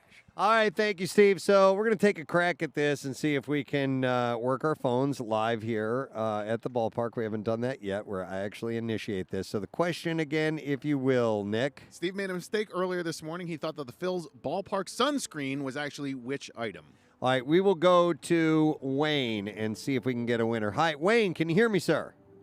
Yes, I can. All right, excellent. What did Steve think was the question that Nick just asked? Salad dressing. Salad dressing. There it is. Thank you. I'm trying to read this screen and think at the same time, and it's just not working. Thank you, Marissa. All right, we're going to set him up with a 4-pack of tickets for the 25th annual Greater Philadelphia Boat Show, which is this weekend. The 15th through the 17th at the Expo Center at Oaks. Visit PhillyBoatShow.com for details. We will now give you some music news. Now, Preston and Steve's Music News on 93.3 WMMR. Brought to you this morning by Natural Lawn of America. Natural Lawn has been creating green lawns quickly, more naturally, and with fewer weeds since 1987. Get free seeding every year. Call 1-800-FREE-SEED now. Just a handful of stories to pass along today. AC/DC's Brian Johnson and Dire Straits' Mark Knopfler are launching a new 6-part documentary series called Johnson and Knopfler's Music Legends. And the show is based on the two rockers and their friends. So guests will include Carlos Santana, Emmylou Harris, Cyndi Lauper, Tom Jones, and Sam Fender. The show will air on Sky Arts, Freeview, and will also be available on Now starting April 25th. So the first episode will feature Tom Jones. That's cool. Brian and Mark meet Sir Tom Jones in conversation and song. It's an honor to be here with you. They reminisce on the earliest musical influences, and Sir Tom shares captivating stories from his career, including his friendship with Elvis Presley. So I bet that's interesting. You ever watch archival footage of Tom Jones? He used to have a variety show on ABC. That guy just moved around like so overtly. They talk about Elvis. Jesus Christ. Tom Jones was air humping. Oh, sex-wise, yeah, absolutely. Yeah, he was in Women Loved Him. Oh, my God. Yep. Blue Oyster Cult shared the second single from their upcoming album called Ghost Stories. The track, titled Don't Come Running to Me, is accompanied by a new music video. having recently celebrated their 50th anniversary. The band is gearing up for the new record, which is a collection of reimagined and completed songs that span from 1978 to 2016. These musical treasures were long considered the lost gems of the band. Along with the older songs, there's one track from 2016 titled If I Fell. The new Blue Oyster Cult album will be out on April 12th. And I just have one more bit of music news, and that's it. Bruce Dickinson's new album, The Mandrake Project, has become a global hit with huge chart success in Germany and Sweden. Really? He topped the album chart, and in the UK, he entered the chart at number 3. In the US and Canada, it's number 1 on both rock album sales and hard rock album sales charts. In other countries, it's already made it into the top 10. So he's having some awesome success with his solo projects. What the name of it is? The Mandrake? The Mandrake Project, yeah. Which is interesting. So mandrakes in Harry Potter are these plants that you pull up out of the ground and they scream really loud. And you know who pulls them out? Miriam Margolis. That's right. Professor Sprout. Professor Sprout, All yeah. comes back around. Nasty bitch. So this is Dickinson's 7th solo project, and he's doing very well. And that's it in music news. Yeah, Case. Hey, I found some stuff out on Instagram earlier this week that I never knew, and I wanted to see if you knew this. So the lead singer from Toto, you know who that is? Yes, and I've forgotten his damn name. Okay. Because Kyle has mentioned him a few times. So first of all, he sang the theme song for the Gummy Bears cartoon when we were little. If you remember Gummy Bears. Yeah. I had no idea. Then his father, this guy's name is Joe Williams. His father. Can I guess? Yes. Invented the polio vaccine? Close. That's Jonas Salk. Oh, okay. No, it's John Williams. The composer. The lead singer from Toto's father is John Williams. That's amazing. Never knew that. The great composer. That's pretty wild. Now, that's a great composer. Now, speaking of Toto, Steve Lukather, he played guitar on Human Nature from Michael Jackson. Did you watch the interview? Yeah. He talks about playing. He's a great interviewee. Yeah. But, so... He's also the main riff in Beat It, too. Eddie plays the solo, but he's the guy playing the... Preston, when he dissects, like in that Human Nature, when he talks about that little bit adds so much to that song, his guitar playing is such a subtle, a subtle accent. Yep. Beautiful. Casey, getting back to that Joseph Williams guy, I got the same thing sent to me on Instagram. He's also the singing voice of Simba. That's the last one, yes. In The Lion King, yeah, the adult Simba. Holy hell! Yeah, in the '94 version, Steve, that came with the animated version. Joseph Williams was the singing voice of Simba. Yeah. And wasn't his sister Marilyn Monroe? Yes. No. Unbelievable. Wow. How about that? Right. What a small world. We got to come to the ballpark more often. We learn things while we're here. Yeah. All right. With that, we'll take another quick break, and we will return, and we will wrap this thing up. So make sure you stay with, because we'll need the letter day for the Word of the Week prize. We will return in just a second on MMR. I'm pretty close to the wall. Knocking it back there. I went and stood down there for a little bit in my little boy dreams of hopefully catching a home run ball and not even at batting practice. Not even at batting practice. Kathy caught 11 of them. Yeah. She's great. In fact, she just accidentally stuck her hand up and the ball went in. The ball landed in her hand. And they were every single one of them were signed by Babe Ruth. Crazy. Her luck so far on this trip has been phenomenal. Yeah. Yeah. I'm into it. I feel like I'm not usually a person that has like good luck like this for no reason, but so far so good in Clearwater for me. Yeah. You want to go alligator hunting with me later? Yeah. Right, Case? I should come with you. Yeah, we're gonna we're sticking around for the game. Was that an accident? Dude, I just grabbed this piece of paper off of I thought that was keyboard. your alligator effect. I thought it was just a play on the alligator thing. Yeah. And, we don't have an alligator, so let's play an elephant. But Have you ever heard an alligator? Oh, they are the impressionists of the Everglades. Yeah. Alligator does a mean elephant. Yeah. So anyhow, ball game's going to get started in a couple hours here, and everybody's in a great mood. Everybody I've encountered is smiling today. Yes. Happy and, just ready to check out the game. It's awesome, honestly. And again, the feeling that you're at home just in a better climate is so prevalent here, because you just meet and see people that you're so familiar with from back in Philadelphia. And again, it's a ratio of transplants and people who have just migrated down here for a couple of days or whatever, but it's such a great vibe. 2 of the ushers were walking by, and the one woman said to the other, "Did you hear?" She goes, "This is my childhood radio station." When she passed our tent, and she just was casually walking by. Did not know she said that. I saw her. She looked really excited. Yeah. That's funny. Hey, you shut up. Wow. But it's such a good vibe here. I might day drink today. I'm not a day drinker anymore. I've quit day drinking. So what does that lead to? Day strippers? No, it leads to day sleeping. Day sleeping. For me. Which is day hangover. But I might, but I could see definitely having a beer or a cocktail here shortly. What in 5 minutes. So much for not day drinking. I know. You know what you could do is you could sample an orange crush at Coco's. Yeah, that's right. I might have to do that. We saw Glenn, the owner. He's here. He just popped by a little while. We're going to spend an extended amount of time with him tomorrow. So which of the very Philadelphia-based centric food options here, what would you gravitate towards first? For the Philadelphia-centric ones? Yeah. I don't know. Maybe a good cheesesteak would be all right to have. There's a pretzel joint over there. I'm going to Mac and Manco's. Yeah. Oh, yeah, I forgot. Yes. You mean mangoes? No, I don't. He refuses. 11 o'clock is when they open, so I want to get there at 11 so I don't have to, wait in the You know what, dude? line. Let me go with you. All right. I haven't had their pizza. I know. I live at the shore. I have a place at the shore, and I haven't had their pizza. But Wildwood and Ocean City are like worlds apart. I know, but it's still... Casey goes on about it. Are they the blip, blip, blip, blip, blip place? Okay. Yes.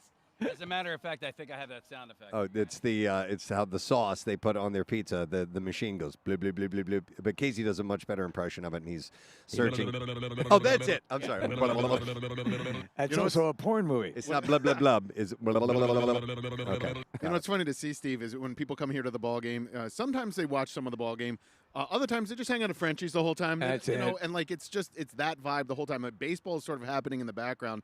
But if you are a baseball fan, you're right on top of the action. You know, it's like a small. They use this ballpark for minor league ball, and you're never going to get closer to the players than you are. Never. If you want any indication on what they're actually doing at Frenchie's, there's a net in front of the entire face of it, and a net above it because people aren't paying attention. That's exactly right. Yeah. Was that always there? I don't remember. I don't remember I am not sure. They might have had it a little more forward than that I saw last time. Castellanos hit one over Frenchie's. Whoa. Yeah, in a game earlier this That's spring. a poke. Yeah. Wow. Preston, I just got a text from a friend of mine that said day drinking leads to day cocaine. Because you got to keep going.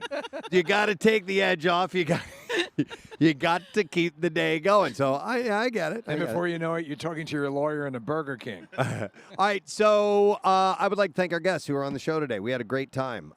We started off with Larry Bowa, and Larry was wonderful. He's in a great mood. He says World Series. Yeah. He feels. You, Larry? What? Hey, come on. What? Oh, that Nice wasn't guy. He just got a hole-in-one recently, and I think that's everybody who plays. That's his first hole-in-one ever. You, Larry? And that's from all the golfers, the lifelong golfers who have never gotten an ace. And so, and then we had, who do we have on after? Whit Merrifield. Whit Merrifield stopped by. That's right. We were going to have Garrett Stubbs on, but we had a little switch, which is cool because this guy, a lot of people are really excited about him being on the team. And Shane Victorino, who we had on as well, was going on about what a great player he is and what a great asset he is to the team. He had an offer of it was $1 trillion contract to go to Toronto. And he passed. And he passed on it. And because he by the wanted to way, win and be a Philly. That dude is handsome as F, man. By the way, he's 35. He looks like he's 18. Yeah, I agree. Yeah. They were talking about him being the longtime veteran. He looks like a young man. Yeah. A young man. And then we had our buddy Brandon Marsh on. Yeah. Who was phenomenal. Such a great guy. So much fun. Very cool. And he's excited about the season as well. He had a little knee surgery thing. He is back. He played yesterday, playing again today. So we're going to see how he does. And I want to thank John Brazier. Hey! Get over here to the microphone, John. What's up, guys? Good to see you, bud. Great seeing you guys. All morning Beautiful long. day. Yep. Red Sox game today. Yeah. Got the minor league out there. You're going to get the Delco cheesesteaks, right? Yeah. The Manco and Manco pizza here. Oh, damn, I thought it was Mac and Manco. Hey, what's the name of your Manco? podcast? Backstage, we're going in Brazier. Do you have So, T-shirts or anything? in fact, I've got T-shirts to give you guys. Oh, all right, how about that? Actually, we've had them all day. I'm giving them out to, that's the promo guy in me. This just in. So- See that guy over there? That's Charlie Manuel, guys. Where? That's his bag. Charlie! Hey, Charlie! Yo, Chuck! Uncle Chuck! All right, he's talking to somebody. Every player is looking over, but not him. I do not endorse this yelling, Yeah, interrupting our minor league Don't- players back there. Hold on 3. 1, 2, 3. Nope. No. Don't get Brazier in trouble. You Come get on. him in trouble, and then he won't be able to get on Nelson's back anymore. There's Schwarber, though. You saw Schwarber? Isn't that, I can't tell. That guy right there. Is No, that- it's not him. No, it's not him. Damn All right. it. Anyway, we were adjacent to the training facilities, and we saw Charlie Manuel, so we were yelling at him, which is what you do. And by the way, tomorrow John is going to be joining us at the live broadcast. Tom Burgoyne will be on the program as well.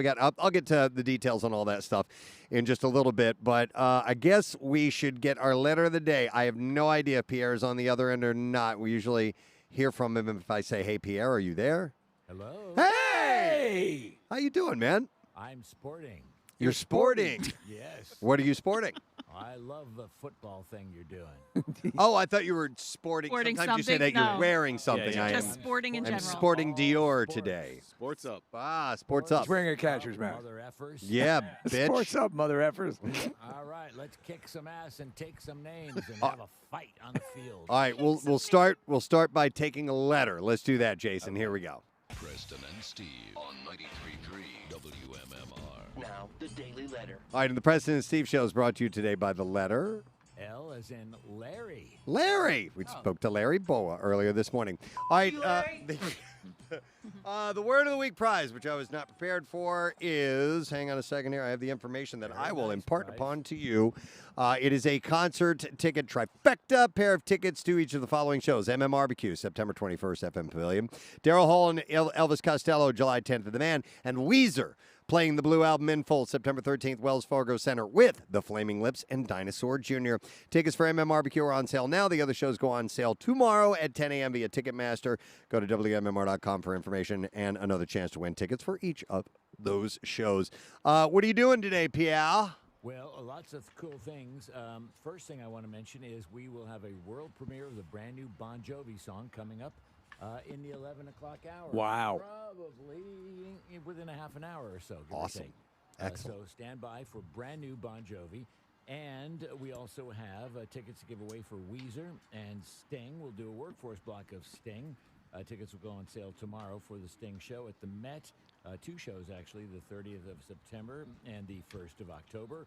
Also, we have a block of Collective Soul and another playing of the brand new song from Collective Soul, Mother's Love, that only MMR has. MMR gave it to, or Collective Soul gave it to MMR exclusively. Wow. Which is very special of Ed Rowland and the band to do. And a workforce block of Elvis Costello, because that show, as you just mentioned, where Daryl Hall is coming, that's on sale tomorrow, too. That So is cool stuff. a chunky program. Sir. Yes. Very chunky. Peanut butter. I would like to thank our sponsors. President Steve Show is brought to you today by Dunkin', and the President Steve Show runs on Dunkin'. Also brought to you by Acme Fresh Foods, local flavors, and last but not least, also brought to you by Meineke Car Care. You won't pay a lot, but you'll get a lot. As I mentioned, tomorrow morning, our good friend John Brazier is stopping by.